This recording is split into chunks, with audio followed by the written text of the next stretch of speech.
أحب الله العالم حتى بذل ابنه الوحيد لكي لا يهلك كل من يؤمن به، بل تكون له الحياة أبدية. لأنه لم يرسل ابنه إلى العالم ليدين العالم، بل ليخلص به العالم.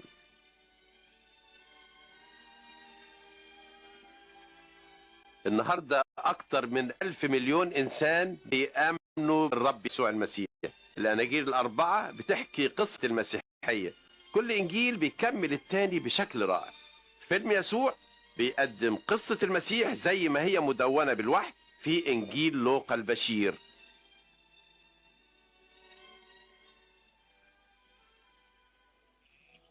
يبتدي الإنجيل بكلام القديس لوقا وهو بيقول لتلميذه ثوفيلوس: أنا بكتب لك كل الكلام ده عشان تعرف الحق اللي عرفته أنا وشفته بعيني.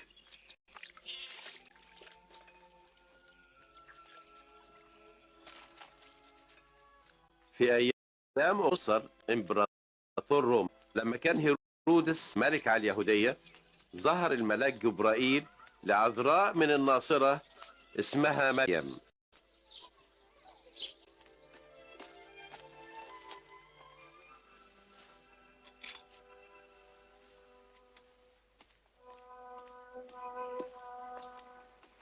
لا تخافي يا مريم، لأنك قد وجدت نعمة عند الله. ها أنت ستحبلين وتلدين ابنا وتسمينه يسوع. كيف هذا؟ أنا عذراء. الروح القدس يحل عليك وقوة العلي تظللك، لذلك أيضا القدوس المولود منك يدعى ابن الله.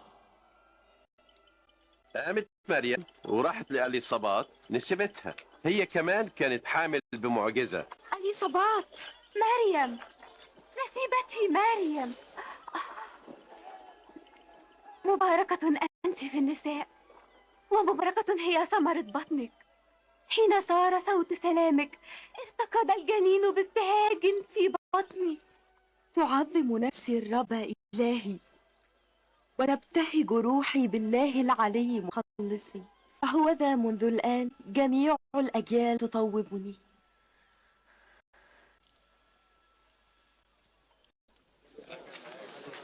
يكن معلوما يا جميع سكان الناصرة إنه بأمر أغسطس قيصر سيتم إحصاء عام لكل سكان منطقتي الجليل واليهودية، على كل واحد إنه يسجل اسمه في القرية أو المدينة اللي اتولد فيها.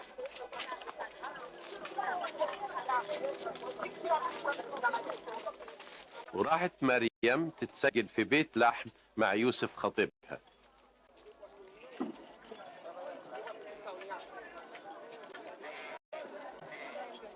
لكن ما لقوش مكان ينزلوا فيه غير حوش بقر.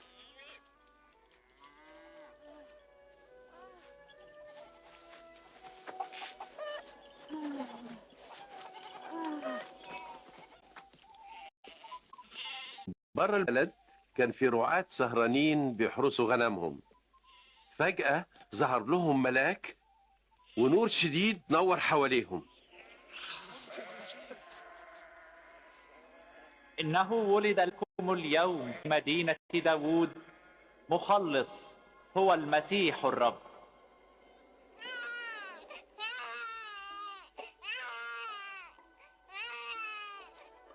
أول ما الرعاة سمعوا الكلام ده جريوا وراحوا يشوفوا المولود. كده كانوا أول مبشر بميلاد المسيح المخلص.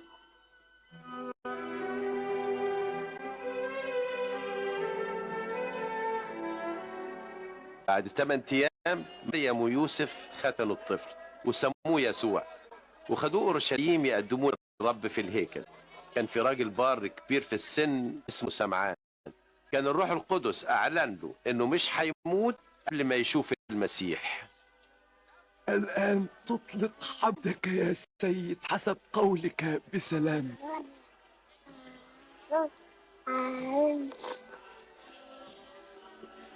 لأن عيني قد أبصرتا خلاصك. هذا الطفل مختار من الله، يبارككم الله.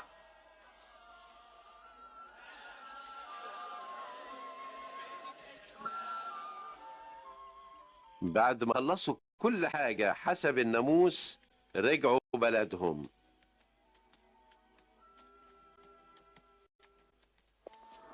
وكان يوسف ومريم بيروحوا كل سنة أورشليم في عيد الفصح.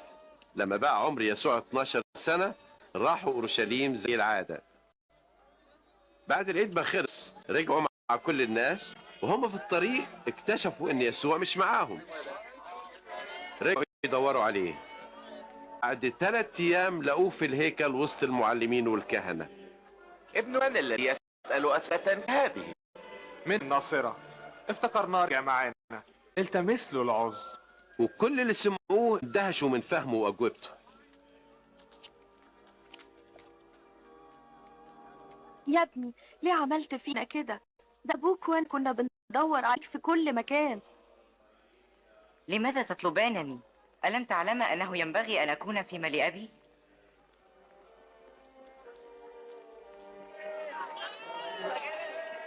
ورجع معاهم للنصرة، وكان بيكبر ويتقدم في الحكمة والقامة والنعمة عند الله والناس.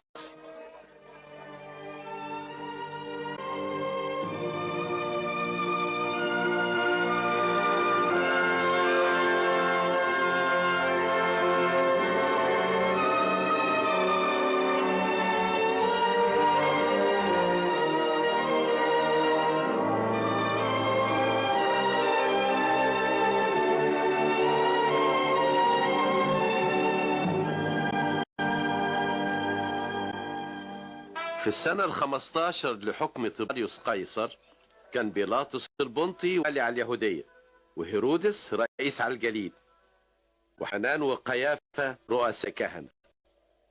وحلت كلمة الله على يوحنا في البرية، فابتدأ ينادي ويكرز بمعمودية التوبة وغفران الخطايا. اتركوا خطاياكم واعتمدوا يغفر الله لكم خطاياكم، كما هو مكتوب في سفر أقوال النبي إشعيا: صوت صارخ في البرية، أعدوا طريق الرب، اصنعوا سبله مستقيمة، كل واد يمتلئ وكل جبل وأكمة ينخفض، وتصير المعوجات مستقيمة والشعاب طرقا سهلة، ويبصر كل بشر يبصر خلاص الله. ونعمل ايه؟ ايوه ونعمل ايه؟ يا أولاد الأفاعي. ايوه، طب ونعمل ايه؟ نعمل ايه؟ نعمل ايه؟ من له ثوبان كهذا فليعطي واحدا لكل من ليس له، ومن له طعام كذلك. يا معلم، احنا من العشرين، نعمل ايه؟ لا تستوفوا أكثر مما فرض لكم. طب وإحنا نعمل إيه؟ لا تظلموا أحدا من الناس بالقوة، ولا تشوا بأحد زورا، واكتفوا بعلائفكم.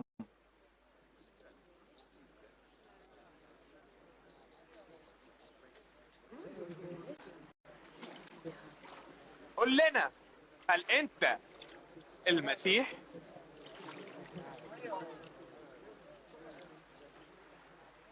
أنا أعمدكم بماء، ولكن يأتي من هو أقوى مني، الذي لست أهلا أن أحل سيور حذائه. هو سيعمدكم بالروح القدس نار، الذي رفشه في يده، وسينقي بيدره ويجمع القمح إلى مخزنه.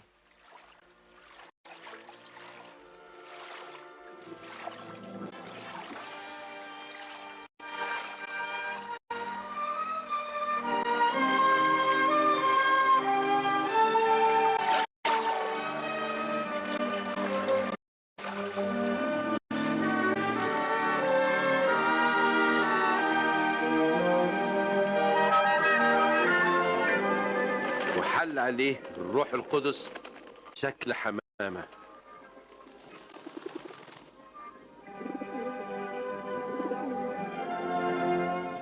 صوت من السماء قال: أنت ابن الحبيب، بك سررت.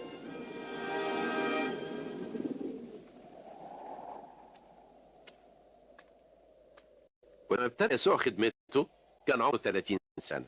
رجع للأردن ممتلئ من الروح القدس. كان ماشي بالروح في البرية، كان صايم 40 يوم من غير أكل، وإبليس بيجربه.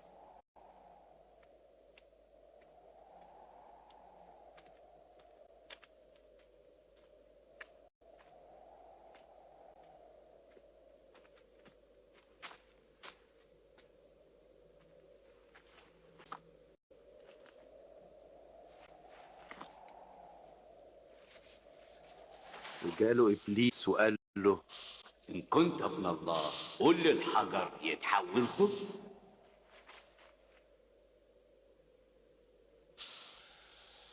مكتوب: ليس بالخبز وحده يحيا الإنسان.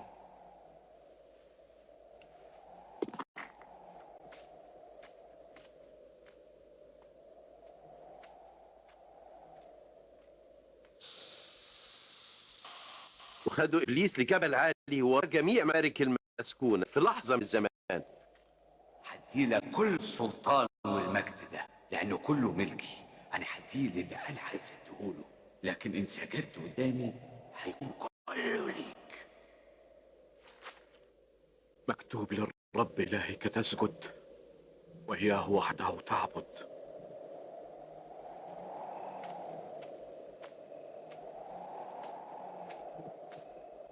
وجابوا أورشليم، وقفوا على جناح الهيكل، وقال له: إن كنت ابن الله ارمي نفسك من هنا لتحت، لأنه مكتوب إنه يوصي ملائكته بك لكي يحفظوك، وإنهم على أيديهم يحملونك لكي لا تصدم بحجر رجلك. له قيل: لا تجرب الرب إلهك.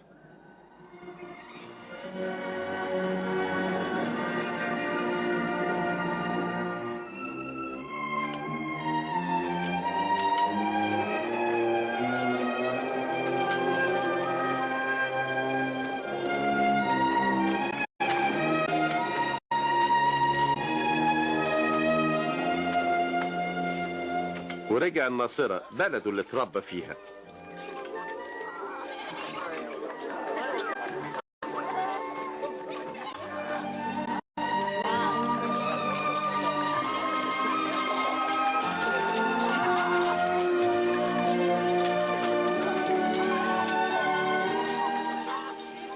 أهلا. أهلا.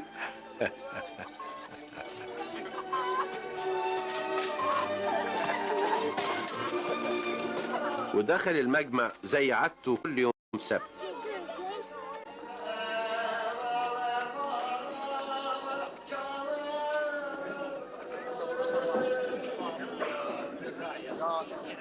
طلبوا منه يقرأ.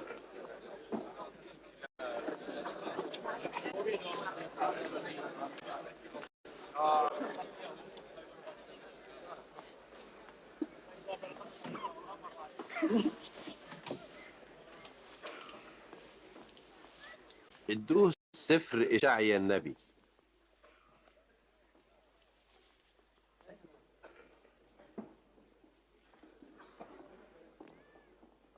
روح الرب علي، لأنه مسحني لأبشر المساكين، أرسلني لأنادي للمأسورين بالإطلاق وللعمي بالبصر، وأرسل المنسحقين في الحرية، وأجرز بسنة رب المقبولة لخلاص شعبه. بيتكلم كويس.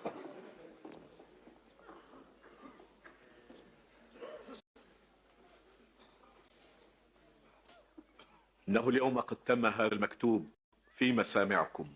تم اليوم، لكن المسيح بس هو اللي يحقق ده. نعرف ازاي؟ على كل حال تقولون لي هذا المثل: أيها الطبيب اشفي نفسك. كم سمعنا أنه جرى في كفرنحوم، فافعل ذلك هنا أيضا في وطنك. الحق أقول لكم إنه ليس نبي مقبولا في وطنه. الكلام ده أعلن يسوع عن نفسه إنه المسيح. يسوع المسيح جه يخلص العالم، لكن اليهود فضوه، خدوه لحافة الجبل. كانوا عايزين يرموه من فوق. فات من وسطهم ومشي.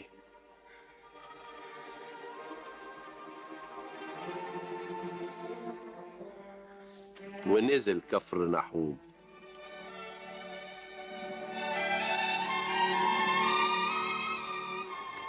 الرومان كانوا محتلين البلد، والشعب كان فاكر ان المسيح هيحررهم منهم.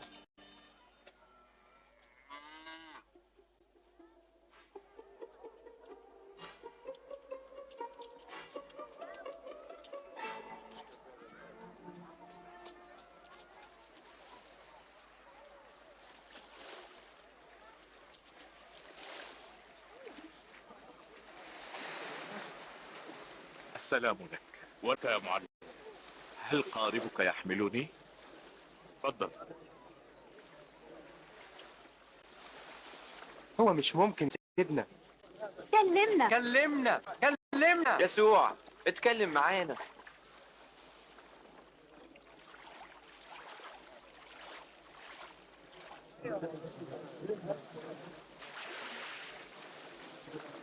إنسانا صعد إلى الهيكل ليصلي، واحد فريسي والآخر عشار.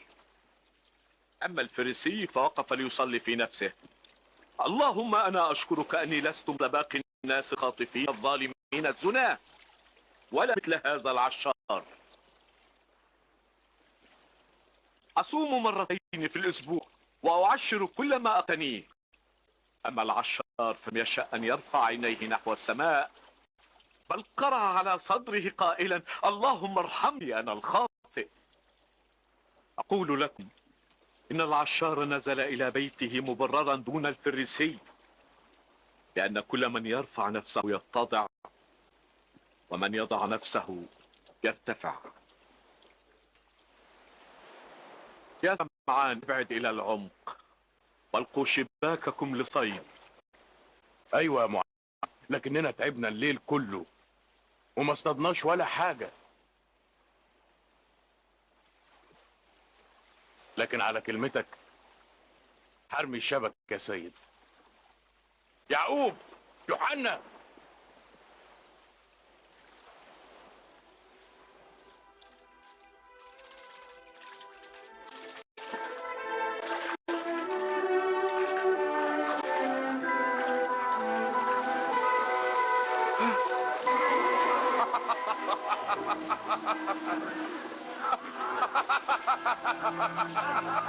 يعقوب، يوحنا، تعالوا سفينتكم لهنا بسرعه وساعدونا. ما نقدرش، ايدينا اتملت.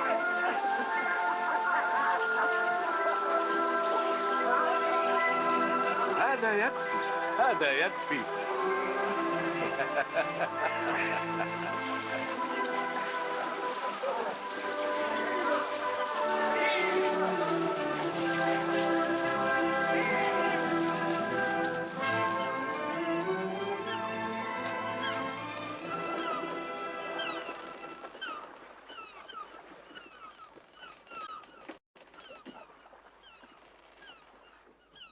اخرج من سفينتي يا رب، لاني انسان خاطئ.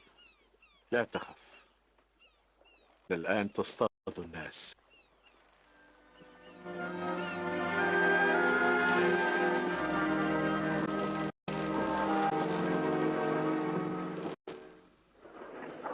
أميلوا آذانكم وهلموا إلي، اسمعوا فتحيا أنفسكم، اطلبوا الرب ما دام يوجد، ادعوه وهو قريب، ليترك الشرير طريقه ورجل الإثم أفكاره، وليتوب إلى الرب فيرحمه، وإلى إلهنا لأنه يكثر الغفران، لأنكم بفرح تخرجون وبسلام تحضرون.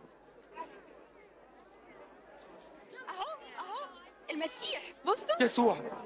يسوع ارجوك تنقذ بنتي الوحيده. سيد ارحمني، بنتي عندها 12 سنه، دي بتموت.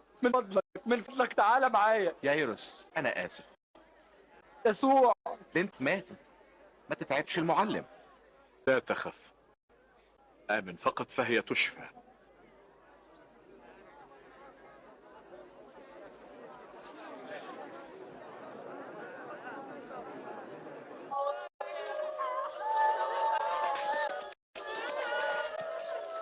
لا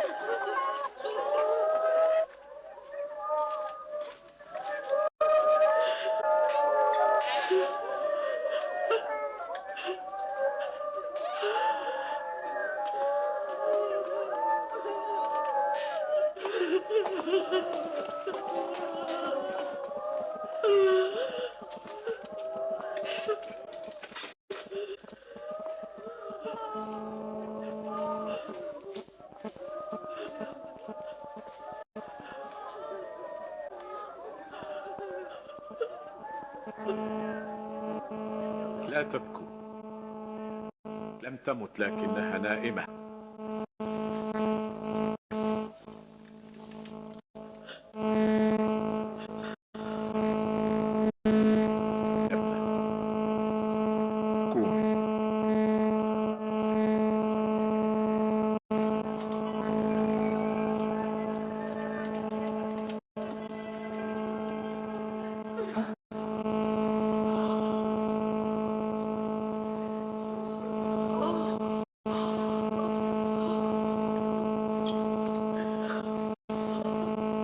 أعطوه لتأكل.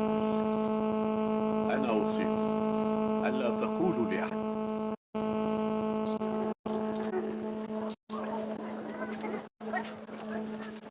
وشاف عشار اسمه لاوي كان قاعد عند مكان الجباية.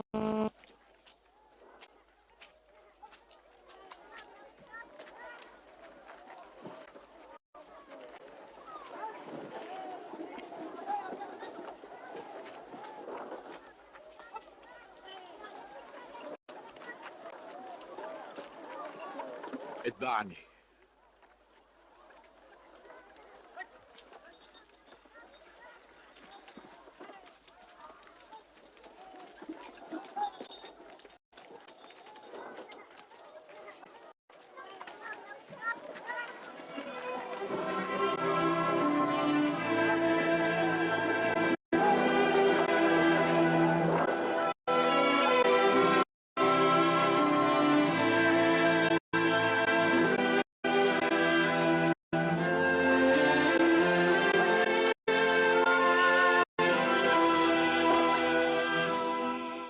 وفي يوم خرج للجبل يصلي، قعد طول الليل يصلي.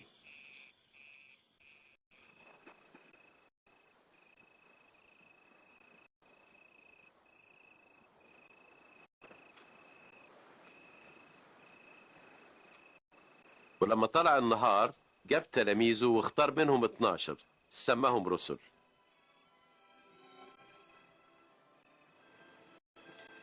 سمعان اللي اسمه بطرس،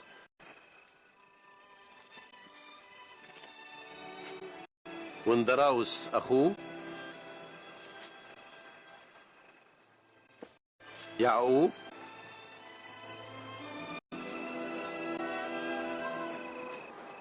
ويوحنا،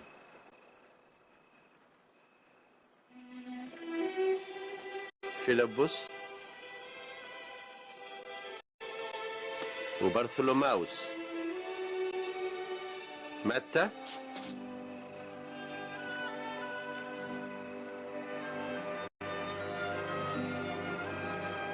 وتوما،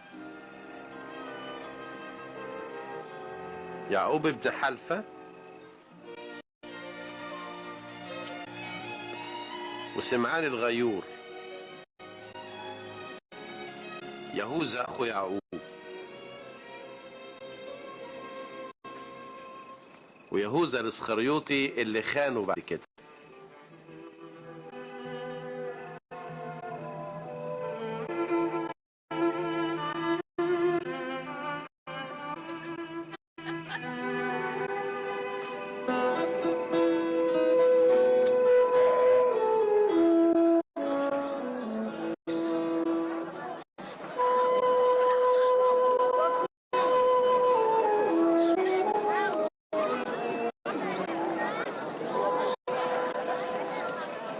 طوباكم أيها المساكين لأن لكم ملكوت السماوات.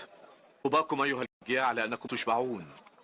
طوباكم أيها الباكون الآن لأنكم تضحكون. طوباكم إذا رفضكم الناس، إذا أفرزوكم وعيروكم من أجل ابن الإنسان. افرحوا في ذلك اليوم وتهللوا، فهو أجركم عظيم في السماء، هكذا كان آباؤهم يفعلون بالأنبياء.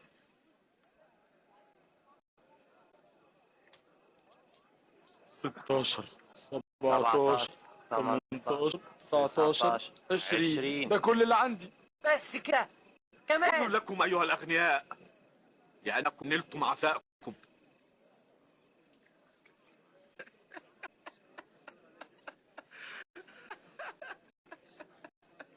عايز يكون غني، ده مجنون.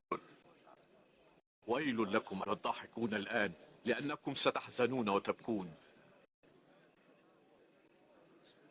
ويل لكم إن مدحكم الناس لأنه هكذا فعل آباؤهم بالأنبياء الكذبة. لكني أقول لكم أيها السامعون، أحبوا أعداءكم، أحسنوا إلى مبغضيكم، باركوا لاعنيكم، صلوا لأجل المسيئين إليكم.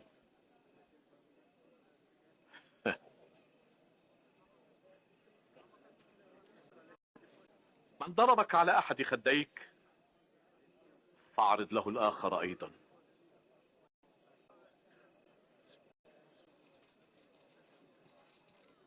ومن أخذ رداءك لا تمنعه ثوبك أيضا. وكل من سألك فأعطه، ومن أخذ الذي لك فلا تطالبه. افعلوا بالناس كما تريدون أن يفعلوا بكم.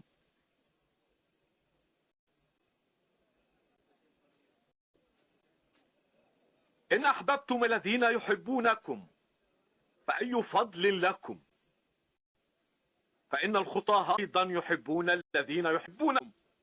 إن أحسنتم إلى الذين يحسنون إليكم فأي فضل لكم، فإن الخطاة يفعلون هكذا.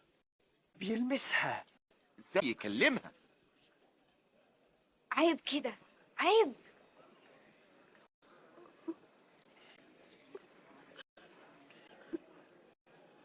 لا، أحبوا أعداءكم وأحسنوا، اعطوا وأنتم لا ترجون شيئا، فيكون أجركم عظيما وتكونوا بني العلي. هو منعم على غير الشاكرين والأشرار. كونوا رحماء كما أن أباكم أيضا رحيم. خلصنا يا يسوع.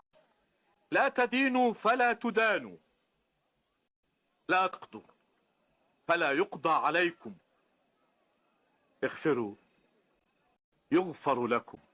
أعنا يا رب.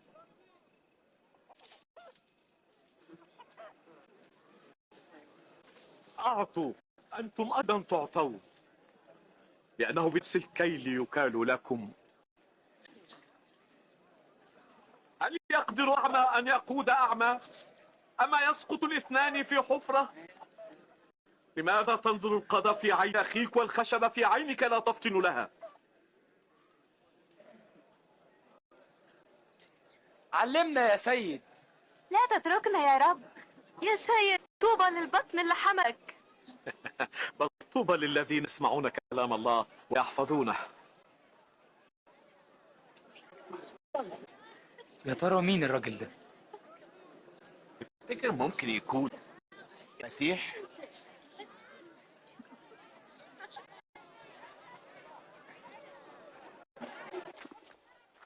دعا واحد من الفريسيين ياكل معاه، دخل بيته قعد ياكل. يلا يلا يا اولاد ابعدوا، سامعين؟ ابعدوا. هم دايما كده يا معلم.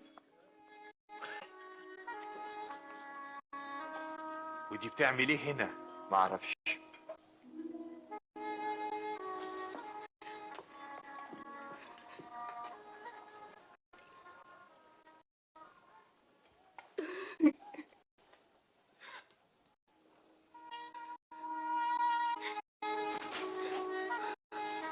بتعمل ايه دي؟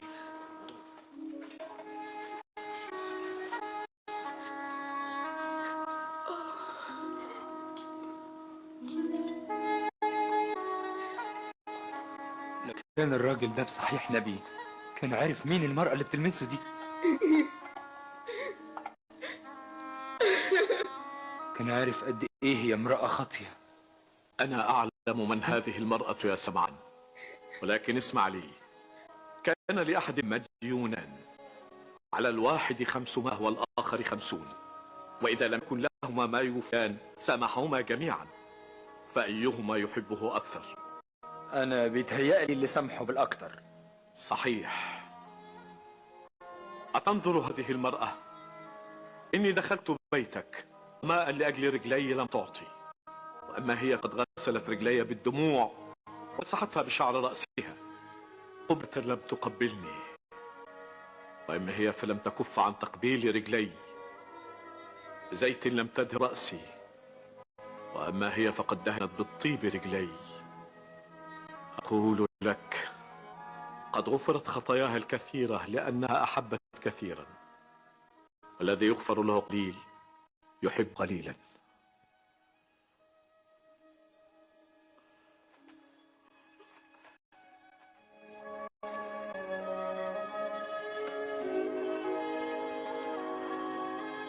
مغفورة لك خطاياك يا امرأة، إيمانك قد خلصك.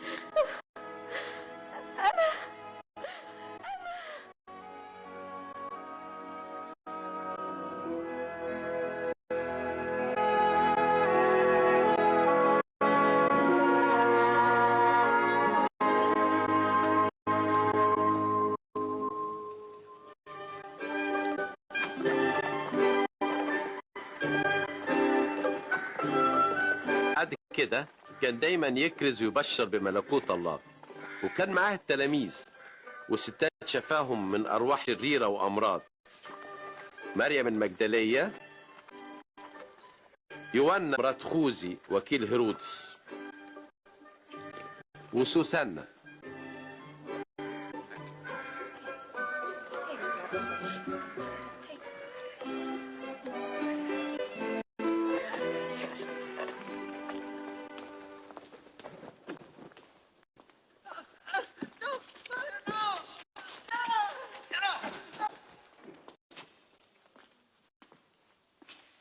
وعلى باب مدينة نايين عد جنازة لواحد ميت، وكان الميت ابنه وحيد لأرملة.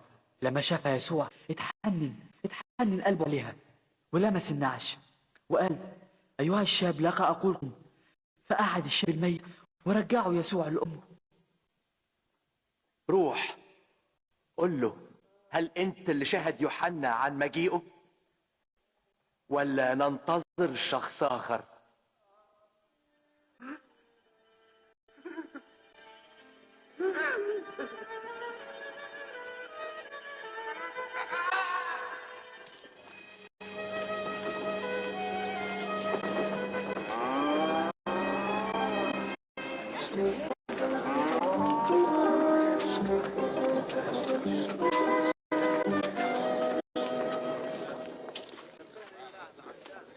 يا معلم،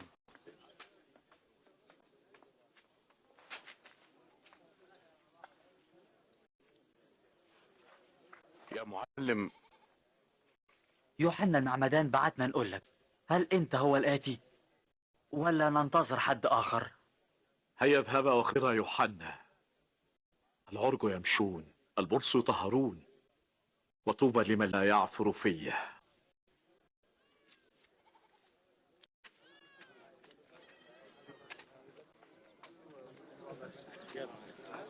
أرجوك ارفعني.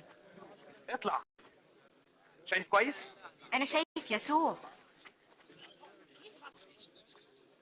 خرج الزارع ليزرع زرعه، وفيما هو يزرع سقط بعض على الطريق فانداس، وأكلته طيور السماء. وسقط آخر على الصخر، فلم نبت جف لأنه لم تكن له رطوبة. وسقط آخر في وسط الشوك، فنبت معه الشوك، وهكذا خنقه. وسقط آخر في الأرض الصالحة، فلما نبت صنع ثمرا، كل 100 ضعف. يا رب، ليه بتتكلم بأمثال كل ما اجتمع الجامعة؟ لكم قد أعطى أن تعرفوا أسرار ملكوت الله، وأما للباقين فبأمثال، حتى إنهم مبصرين لا يبصرون وسامعين لا يفهمون.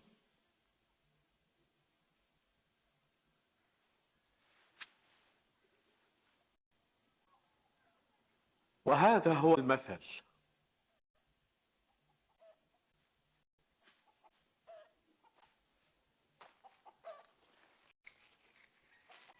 الزرع هو كلام الله، والذين على الطريق هم الذين يسمعون، ثم يأتي إبليس وينزع الكلمة من قلوبهم لئلا يؤمنوا فيخلصوا. والذين على الصخر هم الذين متى سمعوا يقبلون الكلمة بفرح، هؤلاء ليس لهم أصل فيؤمنون إلى حين، وفي وقت التجربة يرتدون. والذي سقط بين الشوك هم الذين يسمعون، ثم يذهبون فيختنقون منهم الحياة وغناها ولذاتها، ولا ينضجون ثمرا. والذي في الأرض الجيدة هو الذين يسمعون الكلمة فيحفظونها في قلب جيد صالح، وهم الذين يثمرون بالصبر.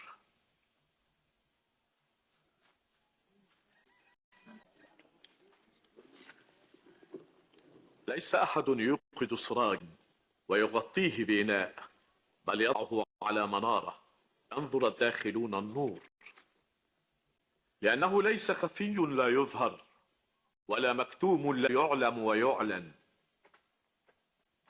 فانظروا كيف تسمعون، لأن من له سيعطى، وأما من ليس له فالذي يظنه له يؤخذ منه. يا معلم، أمك وأخواتك واقفين مستنيين بره، عايزين يشوفوك. أمي وأخوتي هم الذين يسمعون كلمة الله فيحيون.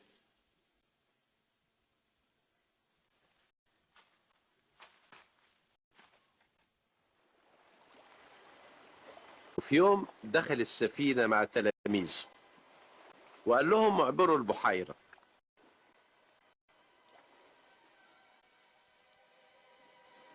وهم في وسط البحيرة نام.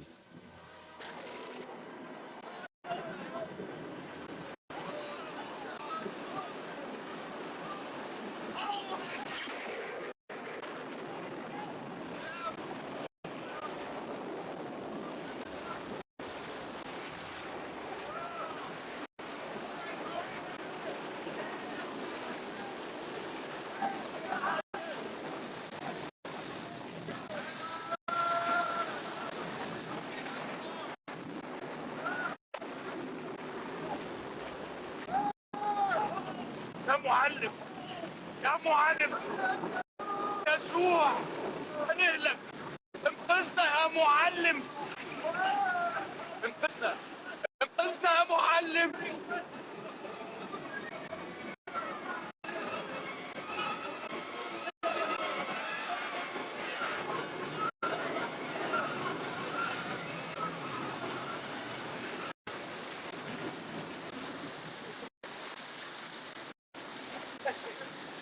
انقذنا يا معلم.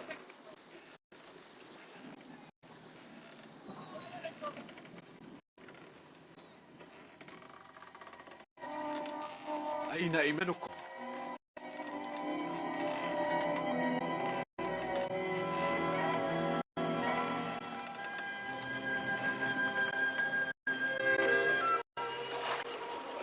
وصلوا كرة الجدريين اللي قصاد الجليل.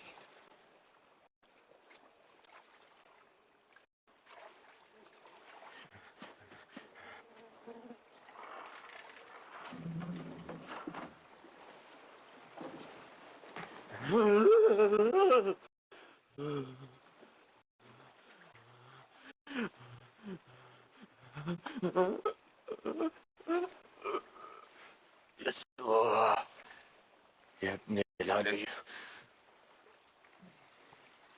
مالي بيك؟ أرجوك، أرجوك سيبني. ما هو اسمك؟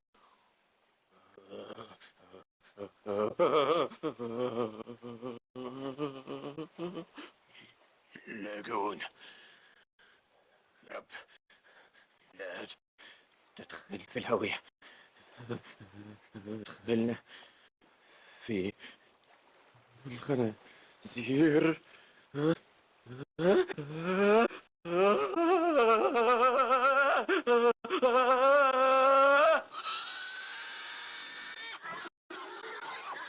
ايه، ارجعوا، اقفوا اقفوا. وخرجت الشياطين من الراجل المجنون ارجعوا ودخلت الخنازير.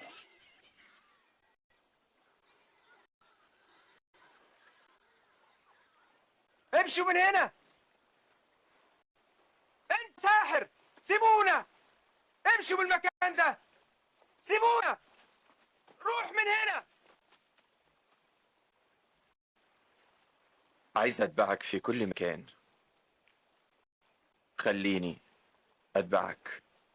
ارجع وحدث بكم سعى الله بك.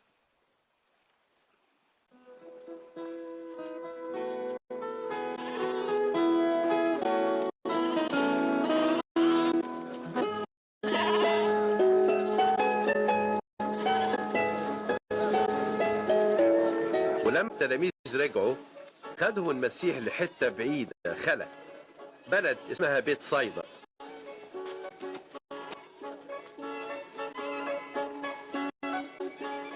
لما الناس شافوه مشوا وراه.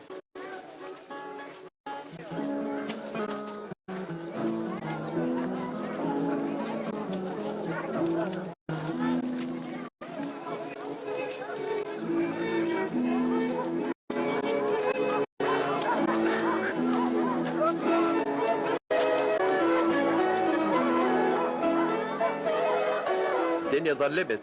بطرس قال له: يا معلم، اصرف الناس دلوقتي علشان يروحوا البلاد والقرى اللي حوالينا يبيتوا ويلاقوا اكل، لان هنا مكان خلا.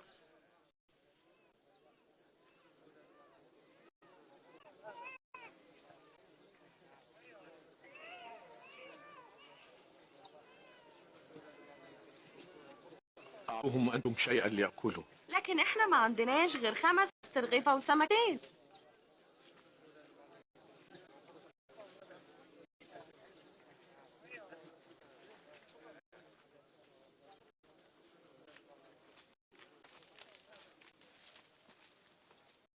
مبارك أنت أيها الرب الإله ملك كل الكون، الذي يخرج الخبز من الأرض.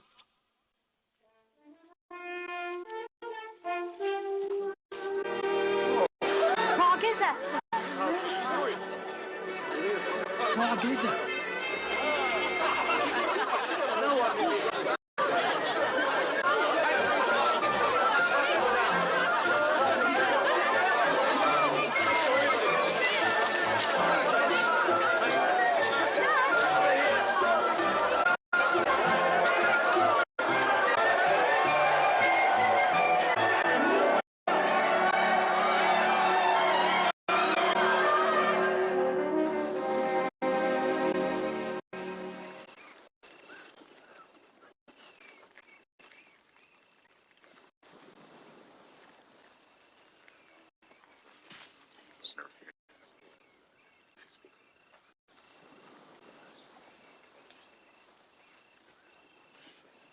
ما تقول الجموع عني؟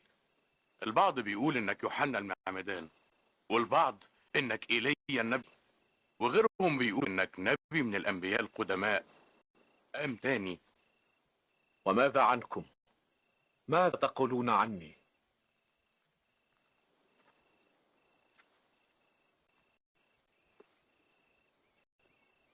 انت المسيح ابن الله.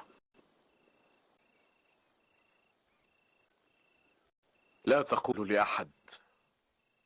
ينبغي أن ابن الإنسان يتألم كثيرا ويرفض ويقتل، ولكن في اليوم الثالث يقوم.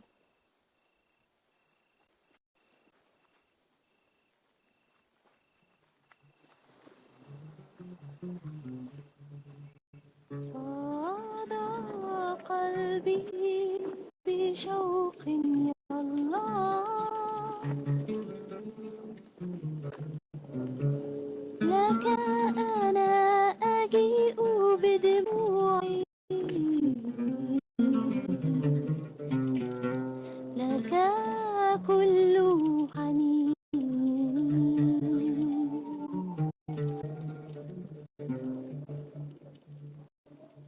كلكم سيتبعني. أنا أتبعك يا سيد، لكن اسمح لي أولا أني أودع أهل بيتي. ليس أحد يضع يده على الإحراث وينظر إلى الوراء يصلح لملكوت الله. إن أراد أحد أن يأتي ورائي فلينكر نفسه ويحمل صليبه كل من يتبعني. فإن من أراد أن يخلص نفسه يهلكها، وأن كل من يهلك نفسه من أجلي فهذا يخلصها. لأنه ماذا ينتفع الإنسان لو ربح العالم كله وخسر نفسه؟ لأن كل من استحى بي وبكلامي فبهذا يستحي ابن الإنسان متى جاء بمجده ومجد الآب والملائكة القديسين.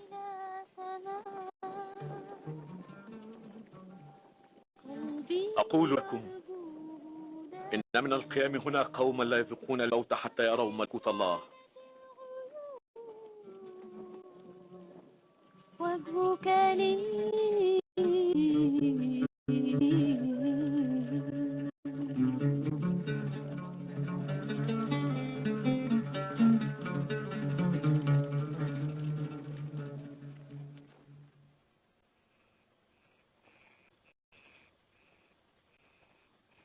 وبعد كده أخذ بطرس ويعقوب ويوحنا وصعد لجبل يصلي.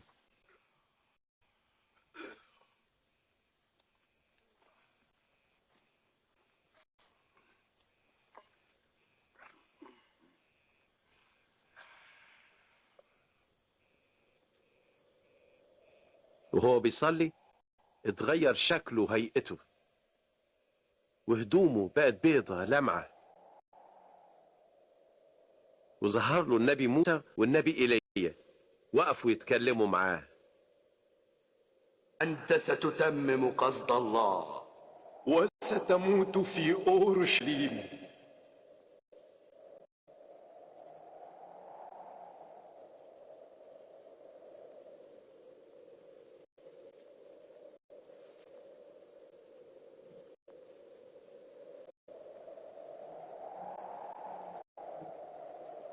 ولما جم يمشوا بطرس قال له: يا معلم، كويس ان احنا هنا. نصنع 3 مظال، ليك واحدة. وهو بيتكلم جت سحابة كبيرة غطتهم، وسمعوا الصوت من السحابة بيقول: هذا هو ابن الحبيب له اسمعوا.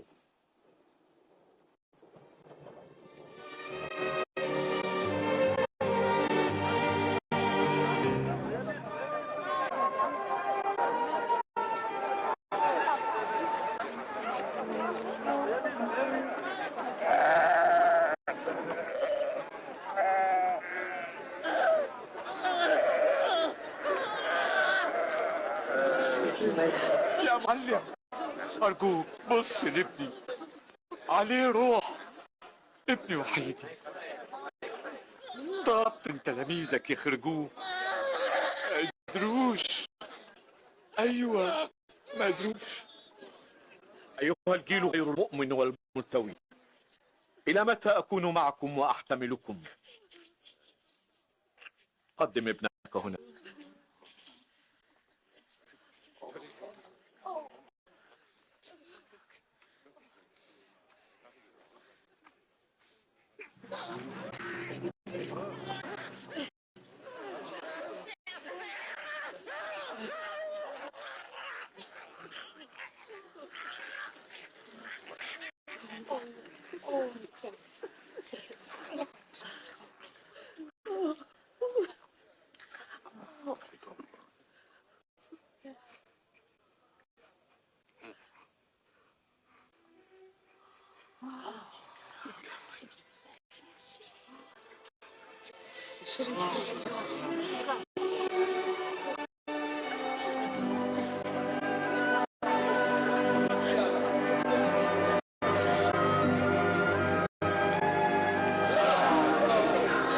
وشه كمان اتشفى.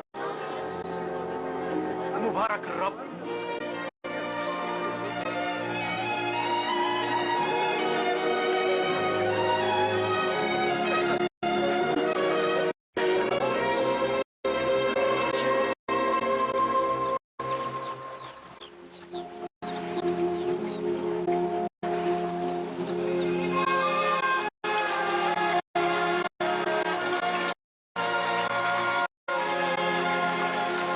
علمنا نصلي زي ما يوحنا علم تلاميذه. متى صليتم فقولوا: أبانا الذي في السماوات، يتقدس اسمك، ليأتي ملكوتك، لتكن مشيئتك كما في السماء كذلك على الأرض. خبزنا كفافنا أعطنا كل يوم، واغفر لنا خطايانا لأننا نحن أيضا نغفر لكل من يذنب إلينا، لا تدخلنا في تجربة لكن نجنا من الشرير.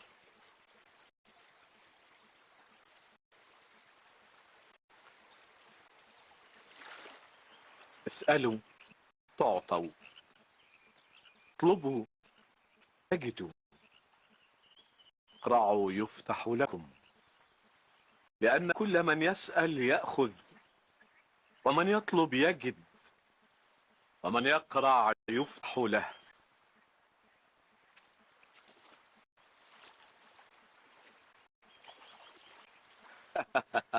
فمن منكم وهو أب يسأله ابنه سمكة أفيعطيه حية، أو يعطيه عقبا بدل بيضة؟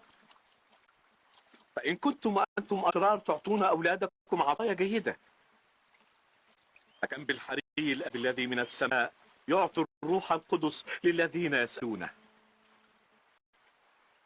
أقول لكم: لا تهتموا لحياتكم بما تأكلون، ولا للجسد بما تلبسون. الحياة أفضل من الطعام، والجسد أفضل من اللباس.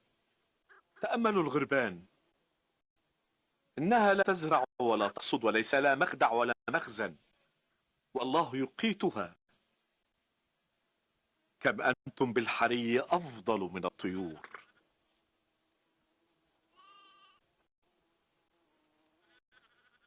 ومن يقدر أن يزيد على قامته ذراعا واحد إذا اهتم؟ فإن كنتم لا تقدرون على الأصغر فلماذا تهتمون بالبواقي؟ تأملوا الزنق كيف تنمو، لا تتعب ولا تغزل. ولا سليمان في كل مجده كان يلبس كواحدة منها. إن كان العشب الذي يوجد اليوم ويطرح غدا يلبسه الله هكذا، فكم بالحري أنتم يا قليل الإيمان. قوي إيماننا يا سيد. لو كان لكم إيمان مثل حبة خردل لقلتم لهذه الجميزة: انقلعي انقلعي وانغرسي في البحر، فتطيعكم.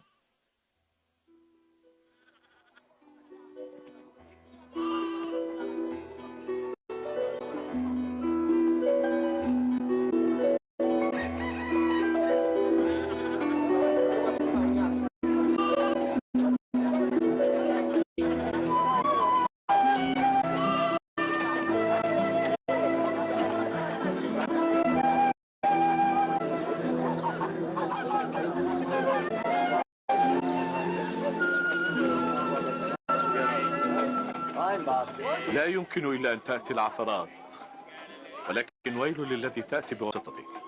خير له لو طوق عنقه بحجر رحى وطرح في البحر من أن يعثر أحد هؤلاء الصغار.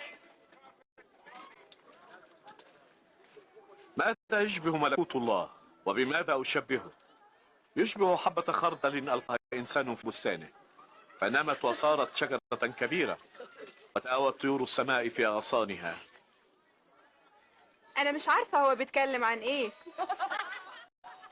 ازاي تاكلوا وتشربوا مع العشارين والخطاه دول؟ لا يحتاج الأصحاء إلى طبيب، بل المرضى. لم آتي لأدعو أبرارا بل خطاة إلى التوبة.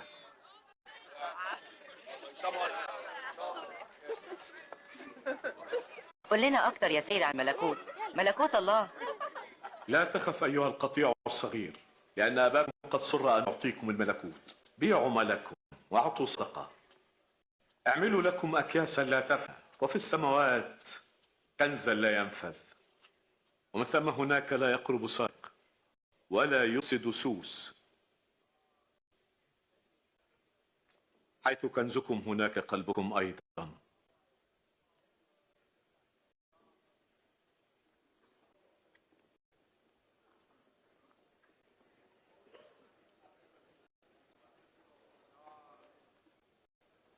يا ابنة، أنت محلولة من ضعفك،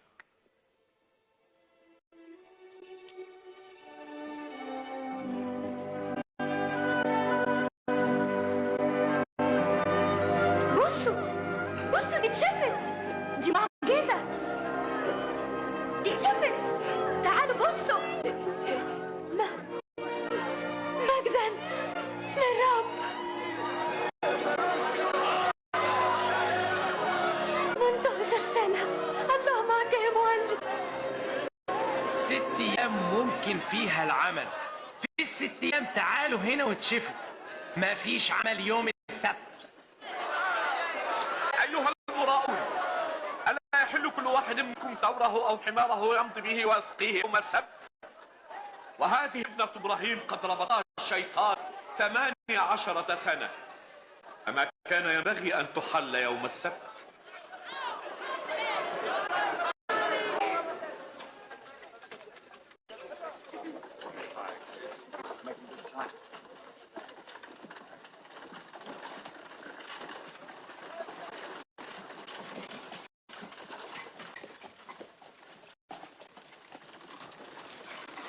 أيها المعلم الصالح، أعمل إيه لأرث الحياة الأبدية؟ لماذا تدعوني صالحا؟ ليس صالحا إلا الله. أنت تعرف الوصايا: لا تزني، لا تقتل، لا تشهد بالزور، أكرم أباك وأمك. لكن كل الوصايا دي حفظتها من صغري يا سيد. يعوزك أيضا شيء واحد: بيع كل مالك ووزع على الفقراء فيكون لك كنز في السماء، وتعال اتبعني. لكن احنا تجار أغنياء. ما عصر دخول ذوي الأموال إلى ملكوت الله، لأن دخول جمل من ثقب إبرة أيسر من دخول غني إلى ملكوت الله. يبقى مين يقدر يخلص؟ غير المستطاع عند الناس مستطاع عند الله. قلنا امتى هيجي ملكوت الله؟ لا يأتي ملكوت الله بمراقبة، ولا يقولون انظر هو ده هناك أو هنا، لأن ملكوت الله داخلكم. ستأتي أيام فيها تشتهون أن تروا يوما لابن الإنسان ولا تروني، أنه كما أن البرق الذي يبرق ناحية تحت السماء كذلك يكون ابن الإنسان في يومه. لكن ينبغي أولا أن يتألم ويرفض من هذا الجيل.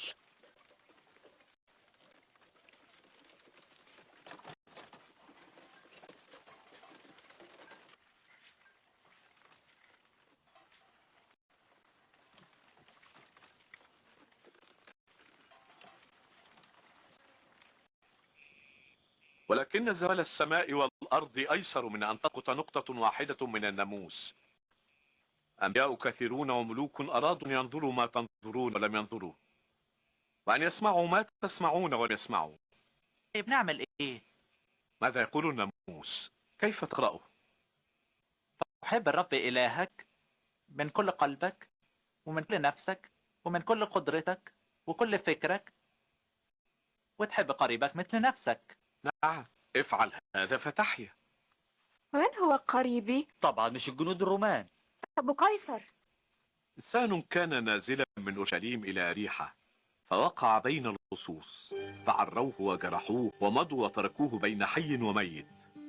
فصادف أن كاهنا نزل في تلك الطريق فرآه وصار أمامه. وكذلك لاوي أيضا إذ وصل عند المكان جاء ونظر وصار أمامه.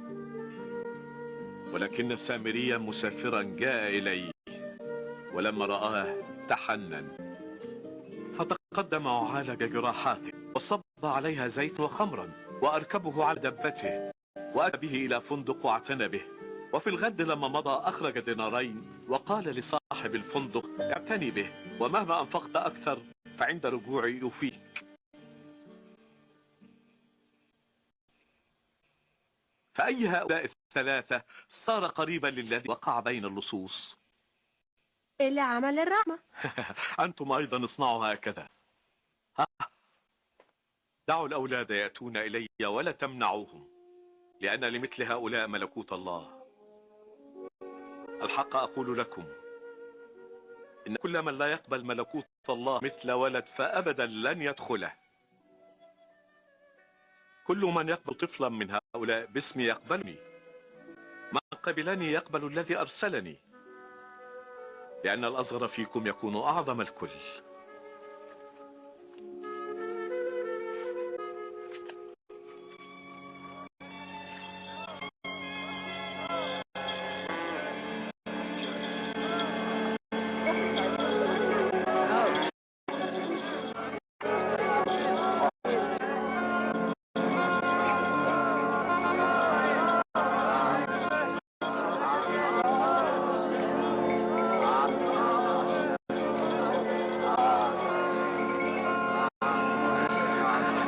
مين اللي ماشي هناك؟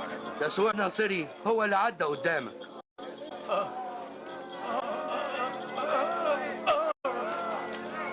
يسوع يسوع يا ابن داوود، ارحمني ارحمني.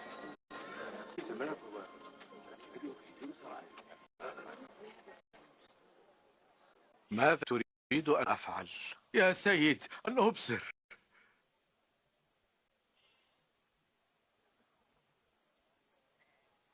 أبصر، إيمانك قد شفاك. إني أرى، إني أبصر، إني أبصر.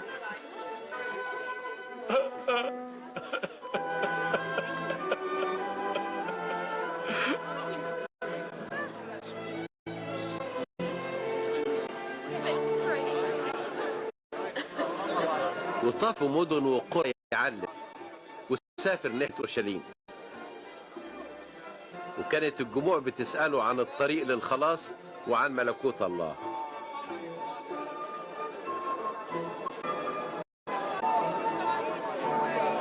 الراجل ده فعلا نبي. يا سيد خلصني خلصني.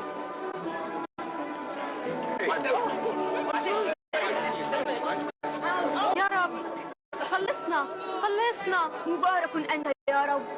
دلنا الطريق يا رب. وابتدت الناس تقبل يسوع رب وسيد. وفي أريحة جه راجل اسمه زكا، كان عشار، حب يشوف يسوع، طلع شجرة جميز. ده رئيس عشرين. يا زكا أسرع وانزل، ينبغي أن أمكث اليوم في بيتك. بيتي؟ في البيت ده؟ ازاي زكا يعرف يسوع؟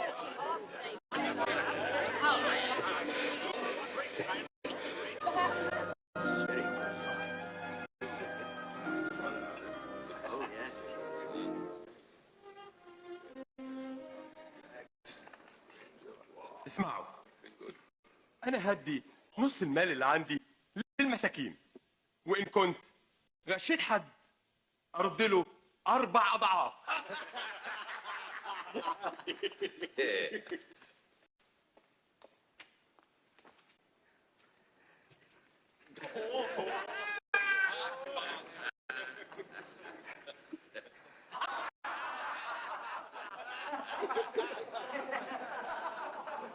عشار بيدفع فلوس؟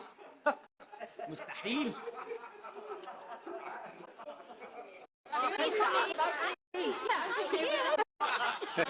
اليوم حصل خلاص لهذا البيت، إذ أن هذا الرجل أيضا ابن لإبراهيم.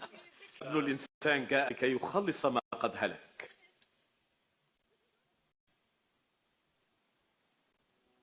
أنصتوا،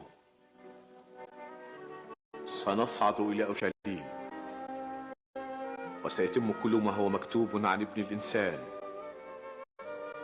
لأنه يسلم إلى الأمم ويستهزأ به ويشتم ويدفل عليه ويجلدونه، ثم يقتلونه، وفي اليوم الثالث سيقوم. ولما قرب من منحدر جبل الزيتون، ابتدى كل جمهور التلاميذ يفرحوا ويسبحوا الله ويقولوا: مبارك الملك الآتي باسم الرب، سلام في السماء ومجد في الأعالي.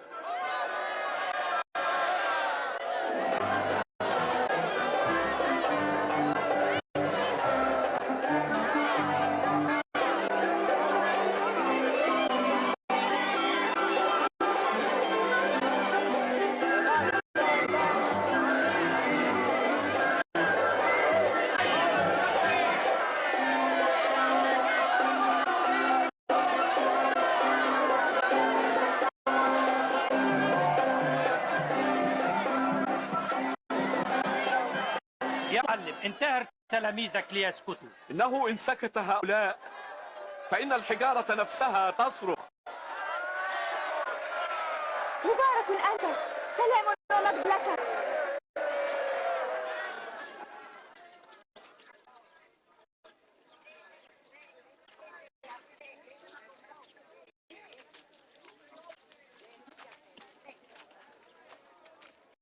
وقرب من أورشليم وصلها وبكى عليها. إنك لو علمت حتى في يومك هذا ما هو لسلامك، ولكن قد أخفى عن عينيك. ستأتي أيام ويحيط بك كل أعدائك بمترسة، وسوف يهدمونك وبنيك فيك، ولا يتركون فيك حجرا على حجر، لأنك لم تعرفي ما هو زمان افتقادك.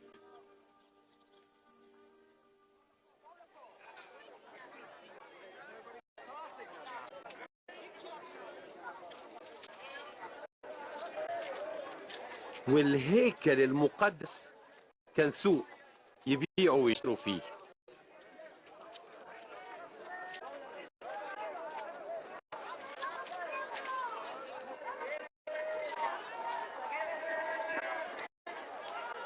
خمسة، ستة، سبعة، ثمانية، تسعة، 10، 11، 12، 13، 14، 15، 16، 17، 18، 19، 20، 21، 22، 23، 24، 25، 26.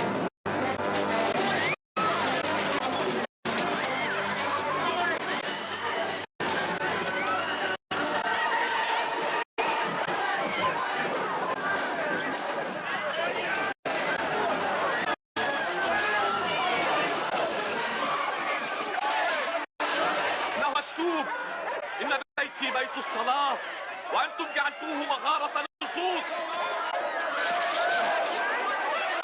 وقفوا الراجل ده، وقفوه وقفوه.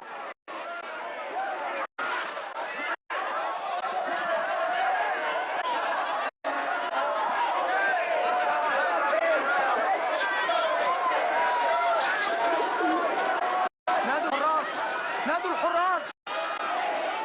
ورؤساء الكهنة والكتبة كانوا عايزين يقتلوه، لكن خافوا من الشعب اللي حواليه. أنا سمعت إن ناس كتير عاملينه ملك عليهم. ملك؟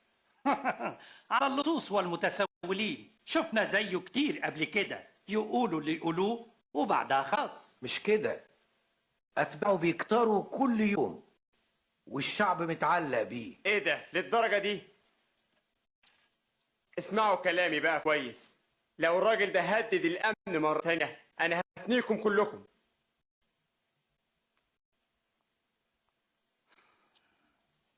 هو عنده حق، هنقف قدام الجليلي. كلام المسيح على الكتبة والفريسيين هيجهم عليه، غضبوا منه جدا، وفي نفس الوقت زاد عدد الناس اللي بيحبوه وبيتبعوه ويسمعوه. في الهيكل شاف أرملة بتحط فلسين. ايه ده بس؟ لا عطش. أقول لكم إن هذه الأرملة الفقيرة أعطت أكثر من الجميع، لأن هؤلاء من فضلتهم أعطوا، وأما هذه فمن إعوازها أعطت كل معيشتها. قول لنا بأي سلطان بتعمل الحاجات دي؟ مين أعطاك السلطان؟ وأنا أسألكم كلمة، قولوا لي معمودية يوحنا من السماء كانت أم من الناس؟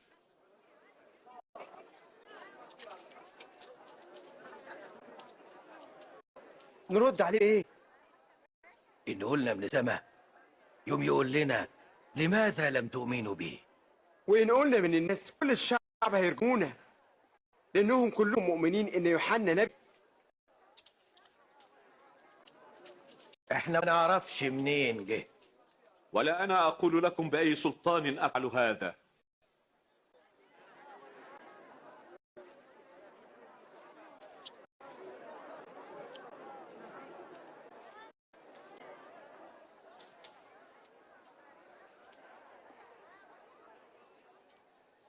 إنسان مرة غرس كرما وسلمه لكرامين وسافر زمانا طويلا،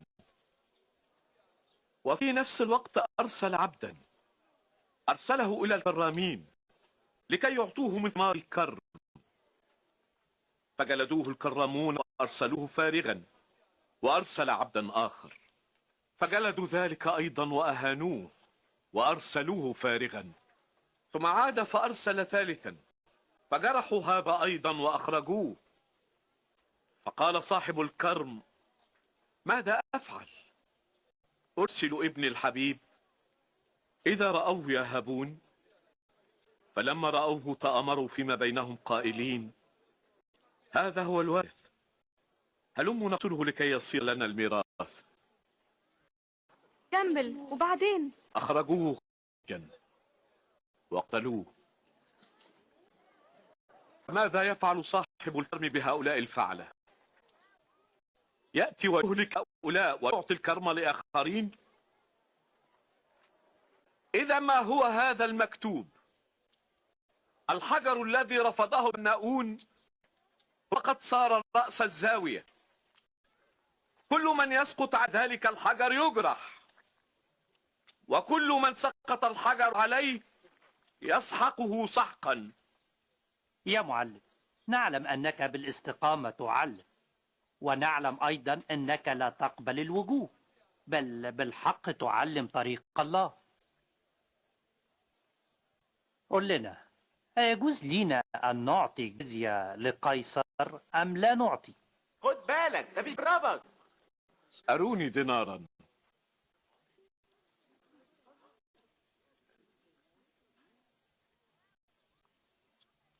لمن هذه الصورة الكتابة؟ أقول لكم: أعطوا ما لقيصر لقيصر، وما لله لله. ايه رأيكم في الكلام؟ وجه يوم الفطير، عيد فصح.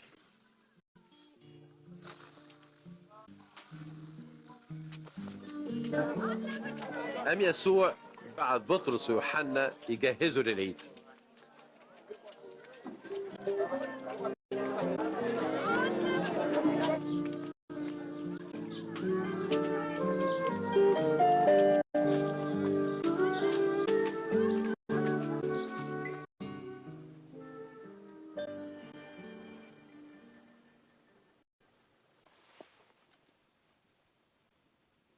شهوة اشتهيت أن آكل هذا الفصح معكم قبل أن أتألم، لأني لا آكل منه بعد حتى يكمل في ملكوت الله.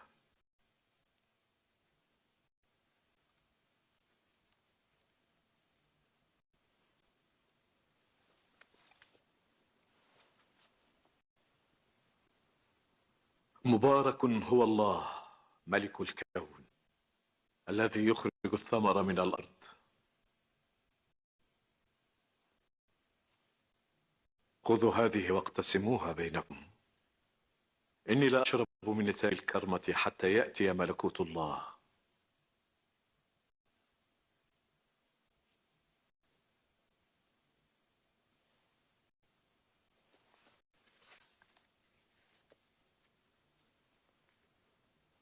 مبارك هو الله ملك الكون الذي يؤتي الخبز من الأرض.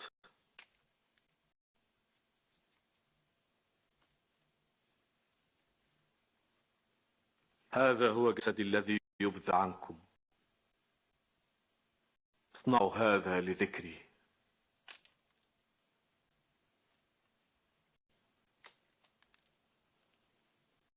هذه الكأس هي العهد الجديد بدمي الذي يسفك عنكم.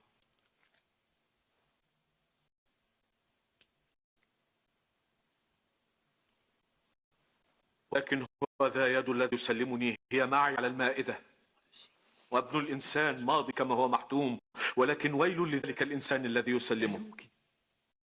لا يمكن، مستحيل. مين ده اللي يقدر يعمل كده؟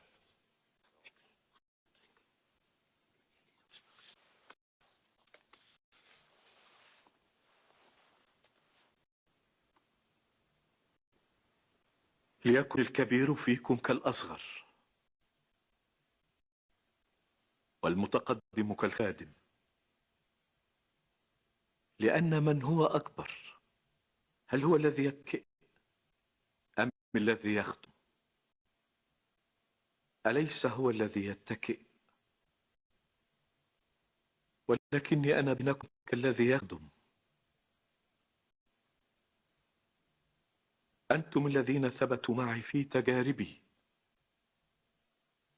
وأنا أجعل لكم كما جعل لي أبي ملكوتا، لتأكلوا وتشربوا على مائدتي في ملكوتي، وتجلسوا على كراسي تدينون الأسباط 12. مفيش هنا خين أبدا. سمعان اسمع، الشيطان طلبكم كي يغربلكم كما يفعل الزارع فيفصل القمح عن التبن، ولكني طلبت من أجلك لكي لا يفنى إيمانك، وأنت متى رجعت ثبت إخوتك. يا رب، أنا مستعد إني أتسجن معاك وأموت معاك. أقول لك لا يصيح الديك اليوم قبل أن تنكر 3 مرات أنك تعرفني.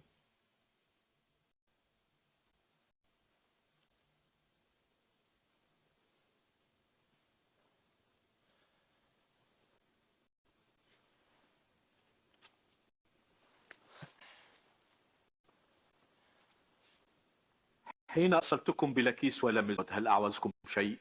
لا أبدا. لكن الآن من له كيس فليأخذه، ومن ليس له فليبيع ثوبه ويشتري سيفا. أقول لكم إنه ينبغي أن يتم فيه أيضا هذا المكتوب، إنه قد أحصي مع أثمه. يا رب، احنا عندنا هنا سيفين.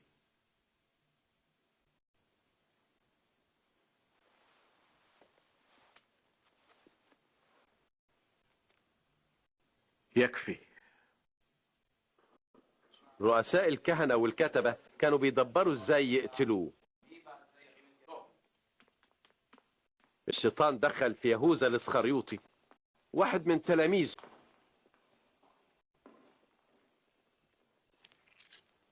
اتفق معاهم انه يسلموا. اما يسوع فصعد جبل الزيتون يصلي.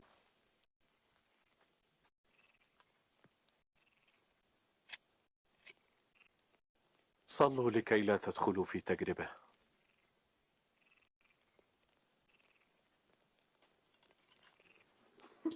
ودفعوا ليهوذا 30 من الفضة، ثمن خيانته ليسوع.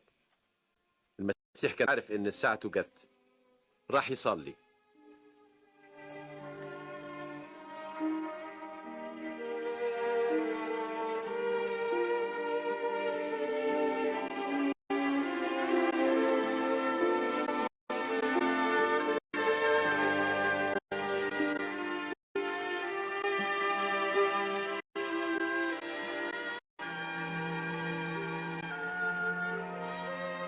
يا أبتاه، إن شئت أن تجيز عني هذه الكأس، ولكن لتكن لا إرادتي بل إرادتك.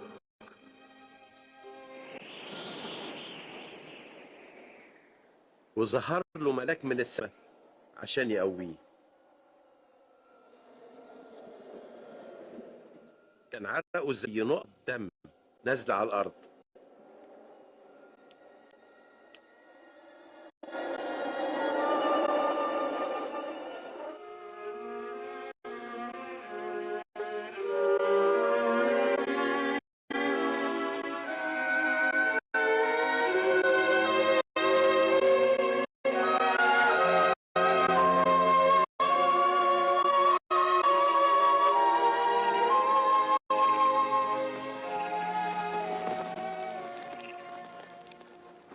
لماذا أنتم نيام؟ قوموا وصلوا لئلا تدخلوا في تجربة.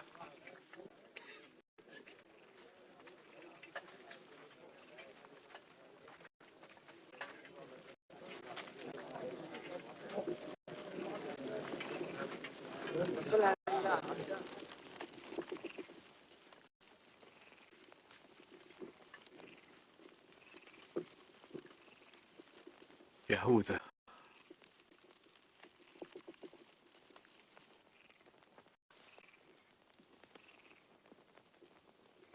أبقبلة تسلم ابن الإنسان؟ يا رب نهجم ونضرب بالسيف.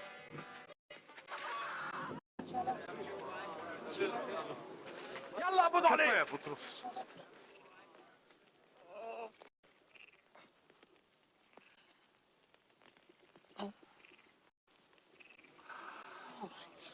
معجزة. كأنه على لص خرجتم بسيوف وعصي. إذ كنت معكم كل يوم في الهيكل لم تمدوا علي الأيادي، ولكن هذه ساعتكم وسلطان الظلمة.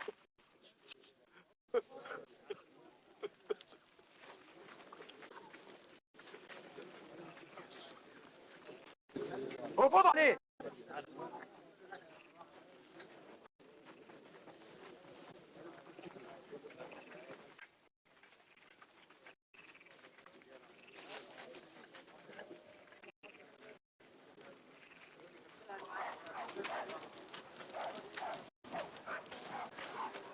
احرسوا كويس.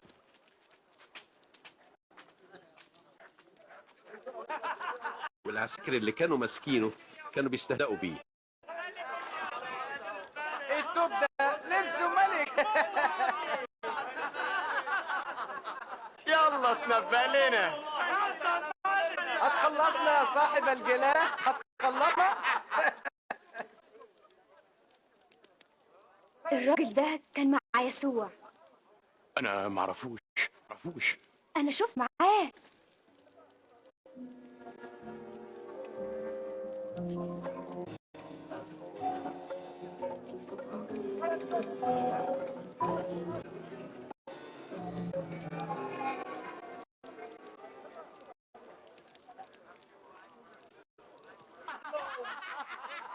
المطرعين.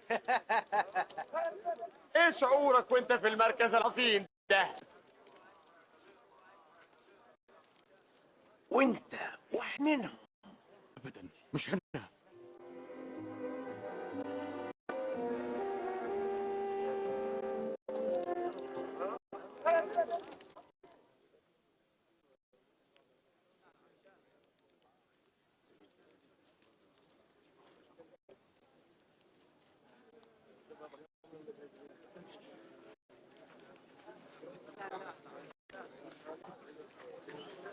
الراجل ده اكيد كان معاه، لانه جليلي زيه.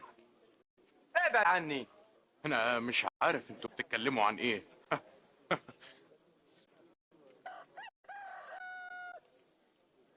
فجأة بص يسوع لبطرس. ساعتها بطرس اتذكر كلام الرب لما قال له إنك قبل أن يصيح ديك تنكرني 3 مرات.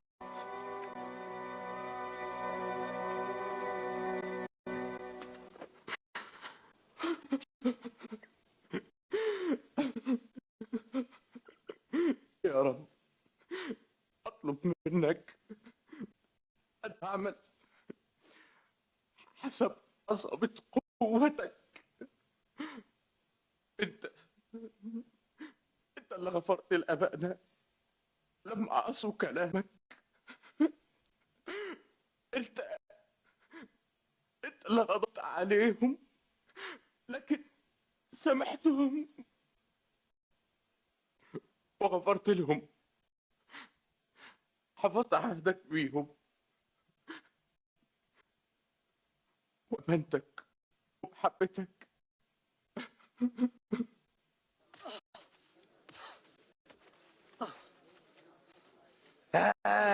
مين ضربك؟ نبأ.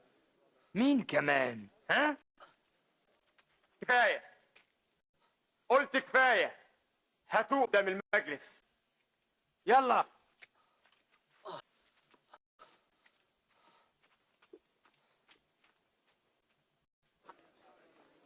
واجتمع الشيوخ وجابوا يسوع يسجوبوه.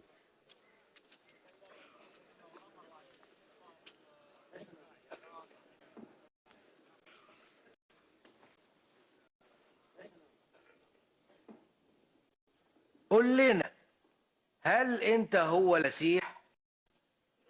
إن قلت لكم لا تصدقون. وإن أنا سألتكم لا تجيبونني.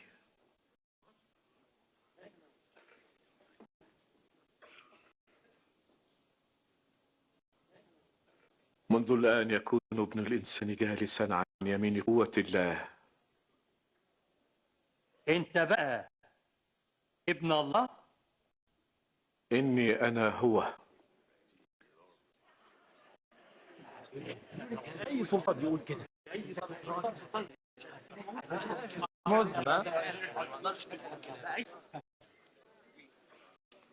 ايه حاجتنا بعد كده لشهاد من حد؟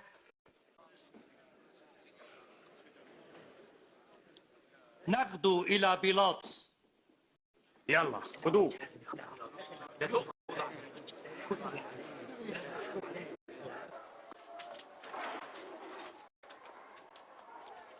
يلا.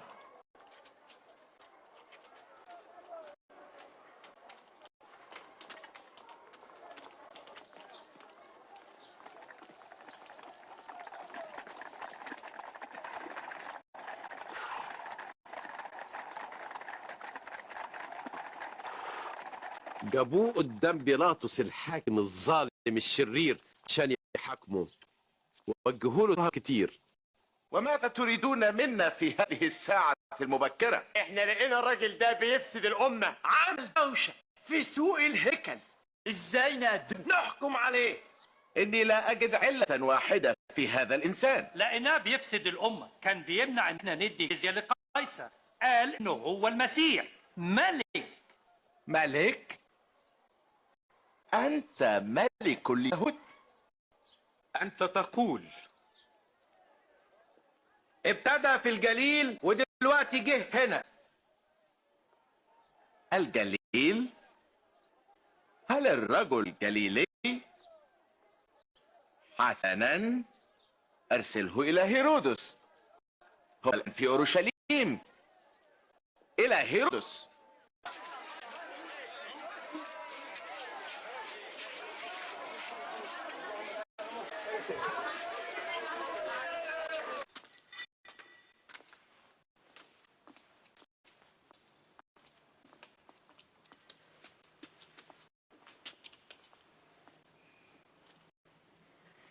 بتقول ايه عن نفسك؟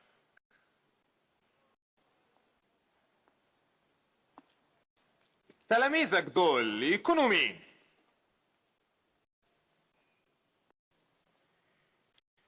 بيقولوا انك بتصنع المعجزات.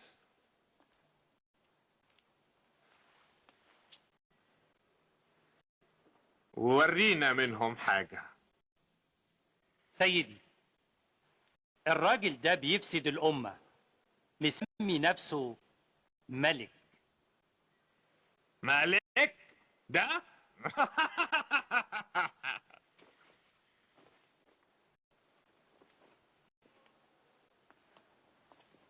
سيدي الملك، قدموا له تحية.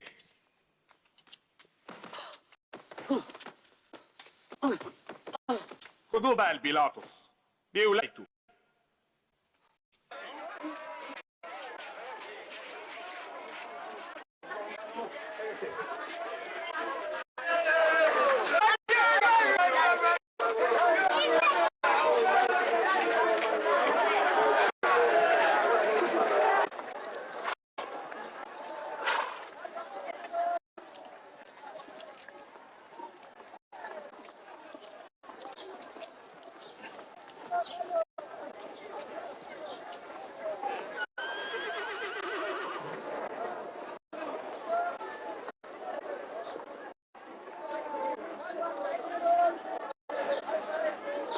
هذا الإنسان لم يصنع شيئا يستحق الموت.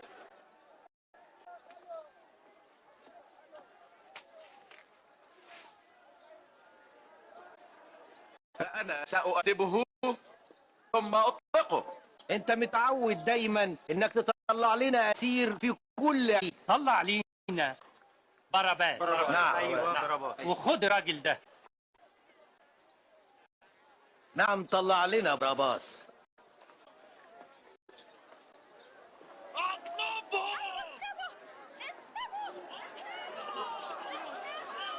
وأنت وأنت اجلوا.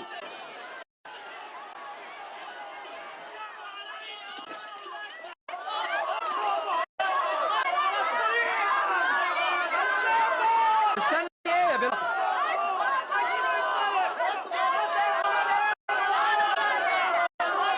ده يسوع.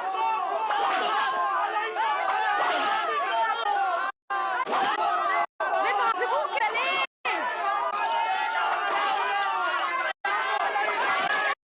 سيبوه، ده المسيح. ده ما عملش حاجة غلط.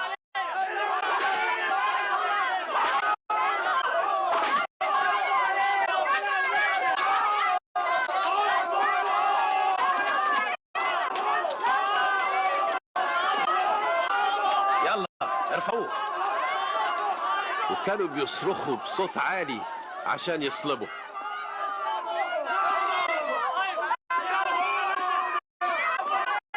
ونفذ بيلاطس طلبهم وطلع لهم اللص القاتل باراباس وسلمهم يسوع يصلبوه.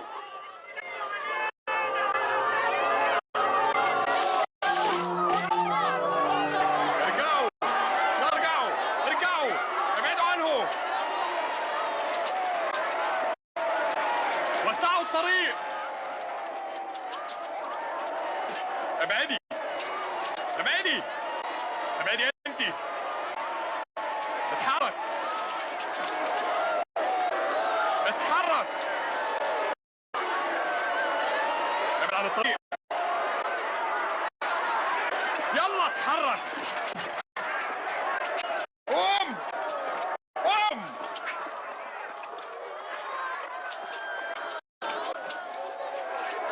انت اسمك ايه؟ سمعان الغيرواني يا سيد. يلا اتحرك. اقطع الحبال.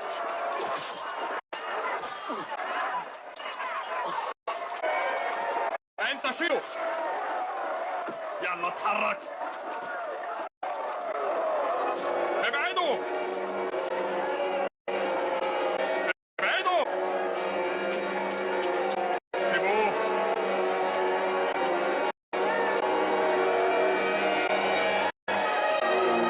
اتحرك.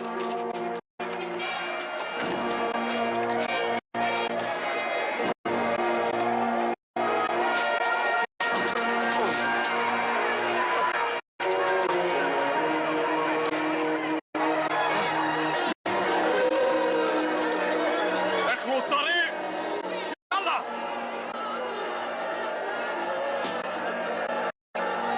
ابعدوا.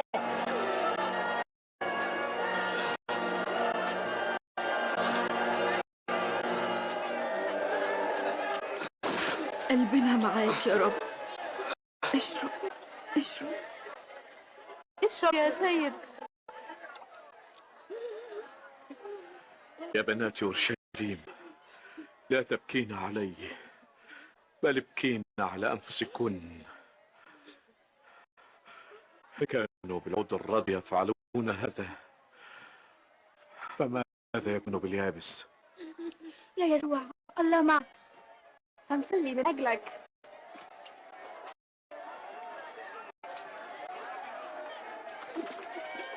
اتحرك اتحرك اتحرك هنا، اتقدم انت هناك، اتحرك اتحرك، قدم قدم بسرعة بسرعة، اتحرك.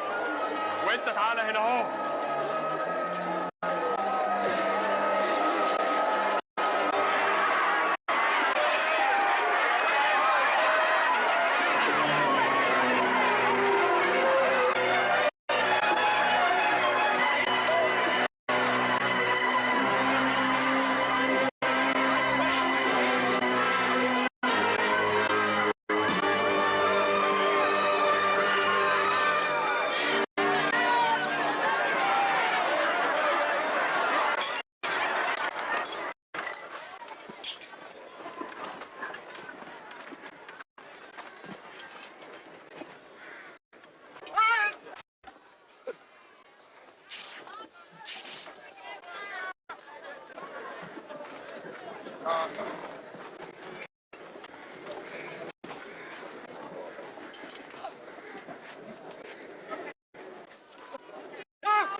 أبتاه اغفر لهم لأنهم لا يعلمون ما يفعلون.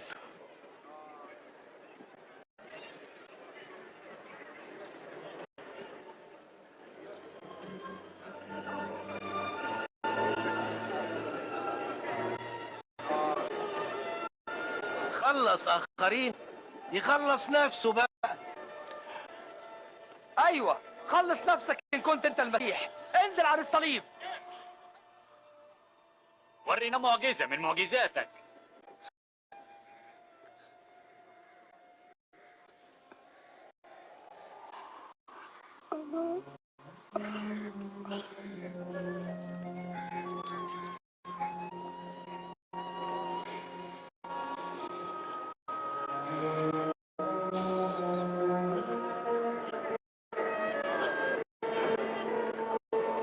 وصلبوه مع لصين، واحد عن يمينه والتاني عن يساره، تمام زي النبوات في القديم.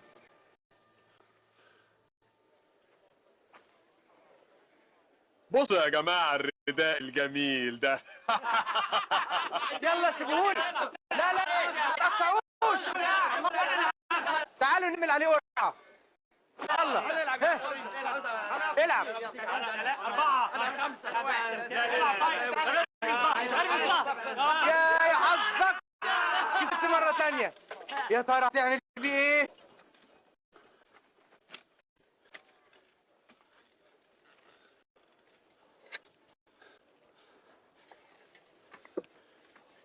وعلقوا على الصليب لوحة مكتوب عليها: هذا ملك اليهود.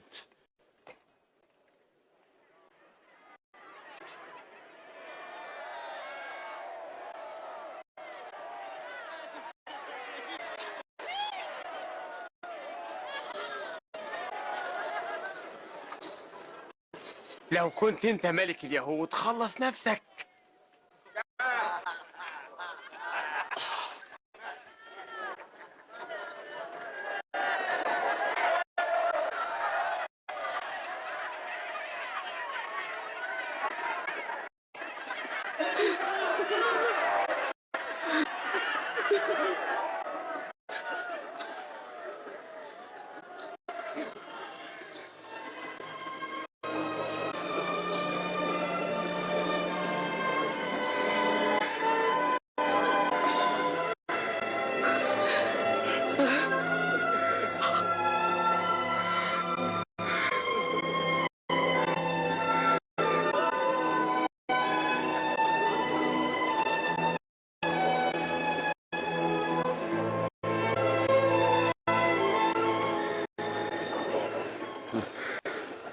إن كنت أنت المسيح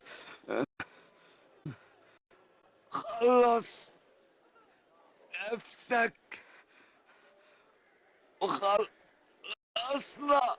انت مش خايف من الله؟ احنا بناخد جزاء اللي عملناه، لكن هو ما عملش حاجة.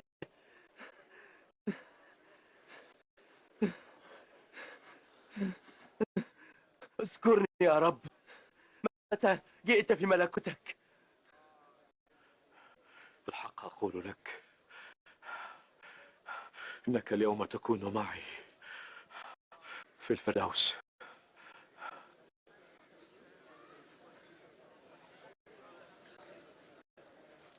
وفي عز نهار الدنيا ضلمت، حل على الأرض ظلام 3 ساعات.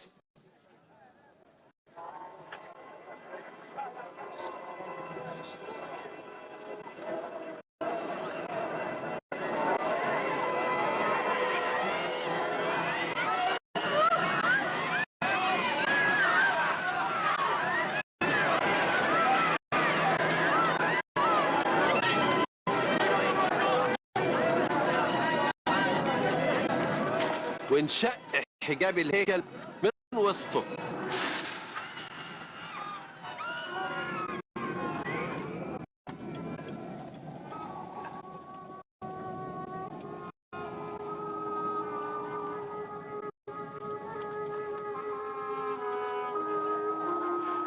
يا أبتاه بيديك أستودع روحي.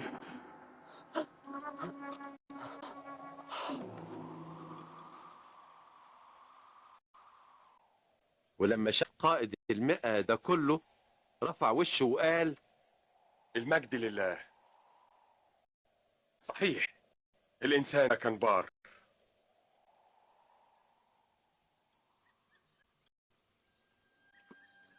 وراجل بار اسمه يوسف ما كانش موافق على اللي عملوه، اتقدم لبيلاطس وطلب جسد يسوع.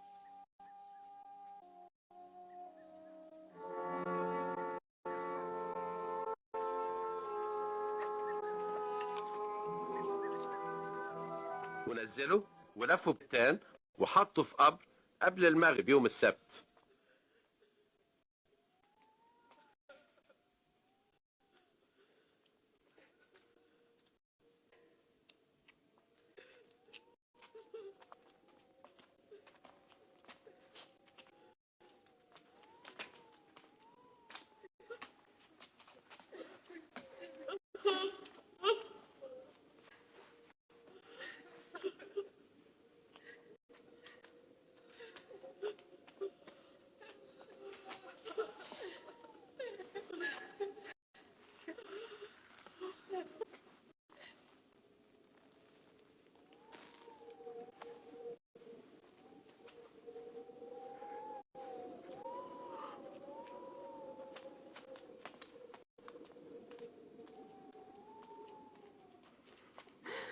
سامحنا، هنمشي وراه ورا جسده.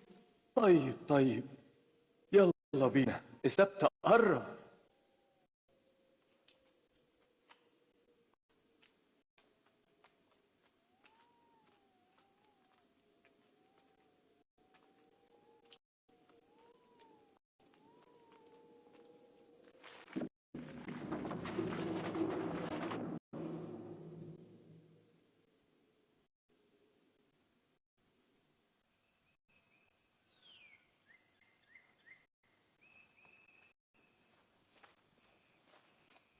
وفي أول الأسبوع في الفجر جم للقبر وجابوا معاهم حنوط. لقوا الحجر متدحرج من على القبر. دخلوا بصوا ما لقوش جسد يسوع.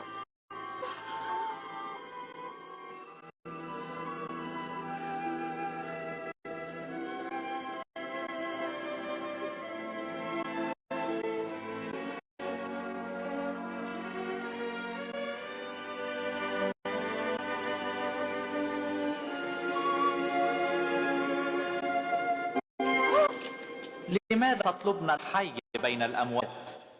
ليس هو ها هنا، لكنه قام. ألا تذكرن كلامه وهو بعد في الجليل أنه ينبغي أن يسلم ابن الإنسان في أيدي أناس خطاة ويصلب وفي اليوم الثالث يقوم؟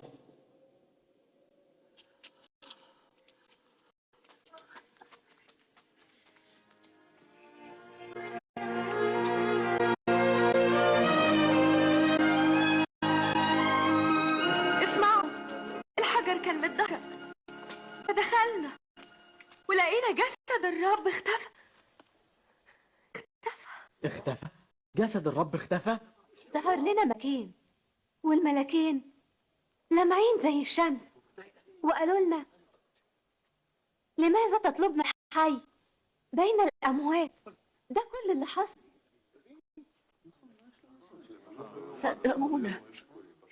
صدقونا احنا شفنا ده كله. روحوا شوفوا بنفسكم، القبر فاضي ويسوع مش فيه. صدقنا يا بطرس.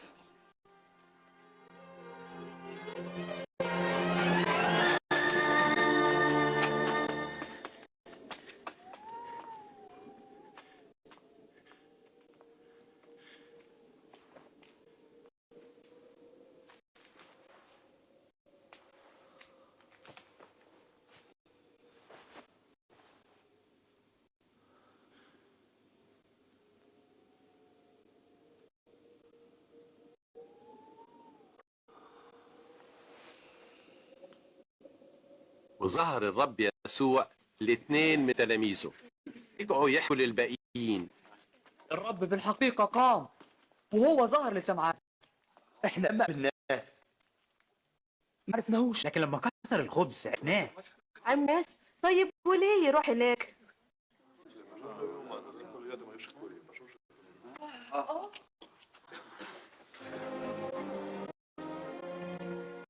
سلام لكم.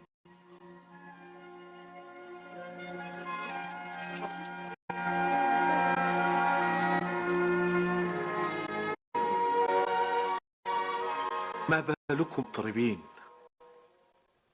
ولماذا تخطر أفكار في قلوبكم؟ انظروا يدي ورجلي، إني أنا هو. جسوني وانظروا، فإن الروح ليس له لحم وعظام كما ترون لي. هذا هو الكلام الذي كلمتكم به وأنا معكم، أنه لابد أن يتم جميع المكتوب عني في ناموس موسى والأنبياء والمزامير.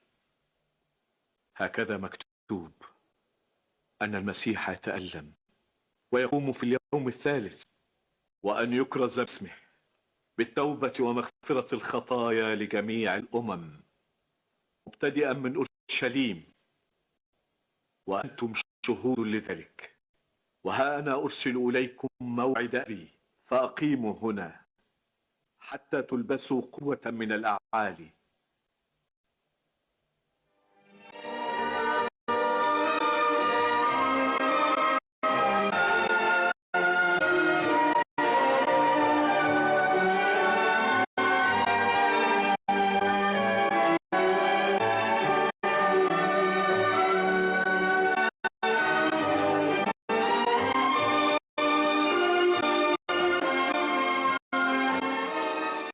بركة الرب عليكم. دفع إلي كل سلطان في السماء وعلى الأرض. فاذهبوا وتلمذوا جميع الأمم وعمدوهم باسم الآب والابن والروح القدس، وعلموهم أن يحفظوا جميع ما أوصيتم به.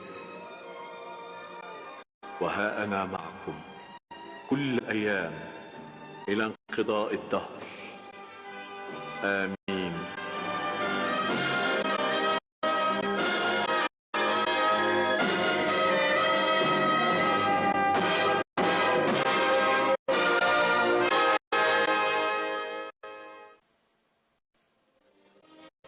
القبر فارغ، ما قدرش يحتفظ بجسد يسوع.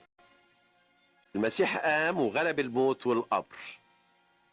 يسوع المسيح حي، يسوع حي، والمسيح عايز يدخل حياتك. يسوع قال: أنا هو القيامة والحياة، من آمن بي ولو مات فسيحيا. من 2000 سنة قام المسيح من الموت. المسيح حي، حي في السماء، هو أعظم وأقدر شخص أثر في العالم. كل إنسان من آدم لدلوقتي مهما على مركزه عاش قد ما عاش ومات، إلا يسوع المسيح. غلب الموت والقبر وقام.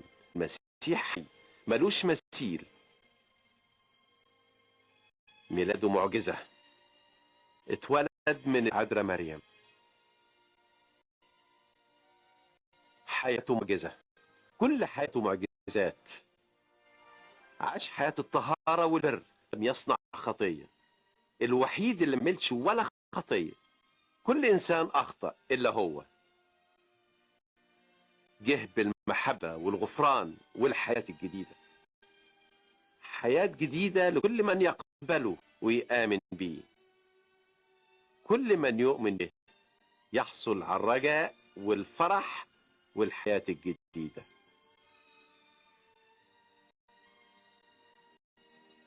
وموت المسيح ملوش مثيل، محدش مات عن العالم غيره.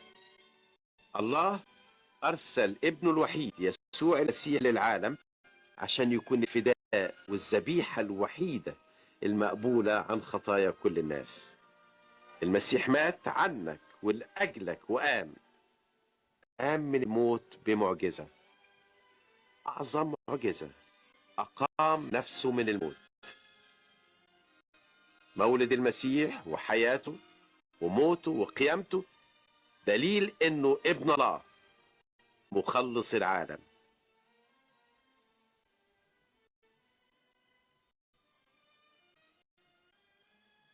المسيح حي وقادر إنه يدخل حياتك ويغفر كل خطاياك ويهبك الحياة الأبدية. يسوع بيقول: تعالوا إلي يا جميع المتعبين والثقيل الأحمال وأنا أريحكم. أنا هو الطريق والحق والحياة، ليس أحد يأتي إلى الآب إلا بي.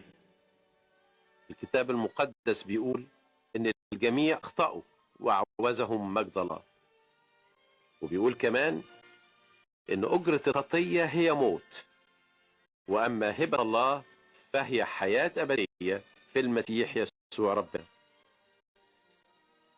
يسوع المسيح لما مات دفع بموته ثمن خطايانا، والمسيح نفسه دايما بيقول: ها أنا واقف على الباب وأقرع، إن سمع أحد صوتي وفتح الباب أدخل إليه.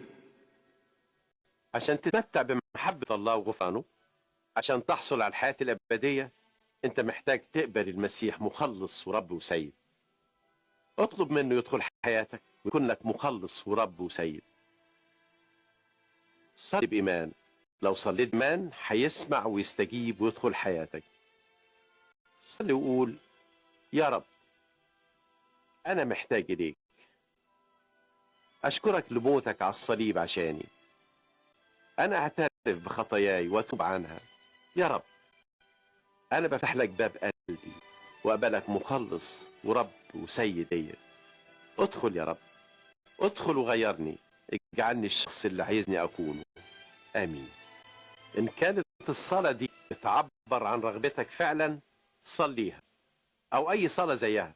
صلي وانت في مكانك بصوت عالي أو في سرك. قول ورايا، قول: يا رب أنا محتاج إليك، أشكرك لموتك على الصليب عشاني. أنا أعترف بخطاياي وأتوب عنها. يا رب أنا بفتح لك باب قلبي وأقبلك مخلص ورب وسيد ليا. ادخل يا رب، ادخل وغيرني واجعلني الشخص اللي عايزني أكونه. آمين. بعد ما صليت صلاة الإيمان دي وطلبت من رب يسوع يدخل حياتك، دلوقتي تقدر تتأكد إنه دخل حياتك فعلا. هو وعد بكده، وعد إننا إن طلبناه بإيمان يستجيب. تأكد إنه استجاب، خطاياك اتغفرت خلاص، أصبحت ابن لله، حصلت على الحياة الأبدية. تقدر دلوقتي تتمتع بالحياة الأفضل.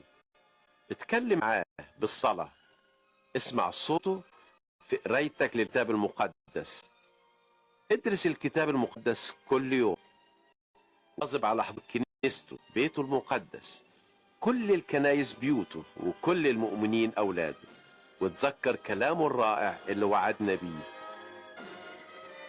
لن أهملك ولن أتركك، ها أنا معكم كل الأيام إلى انقضاء الدهر.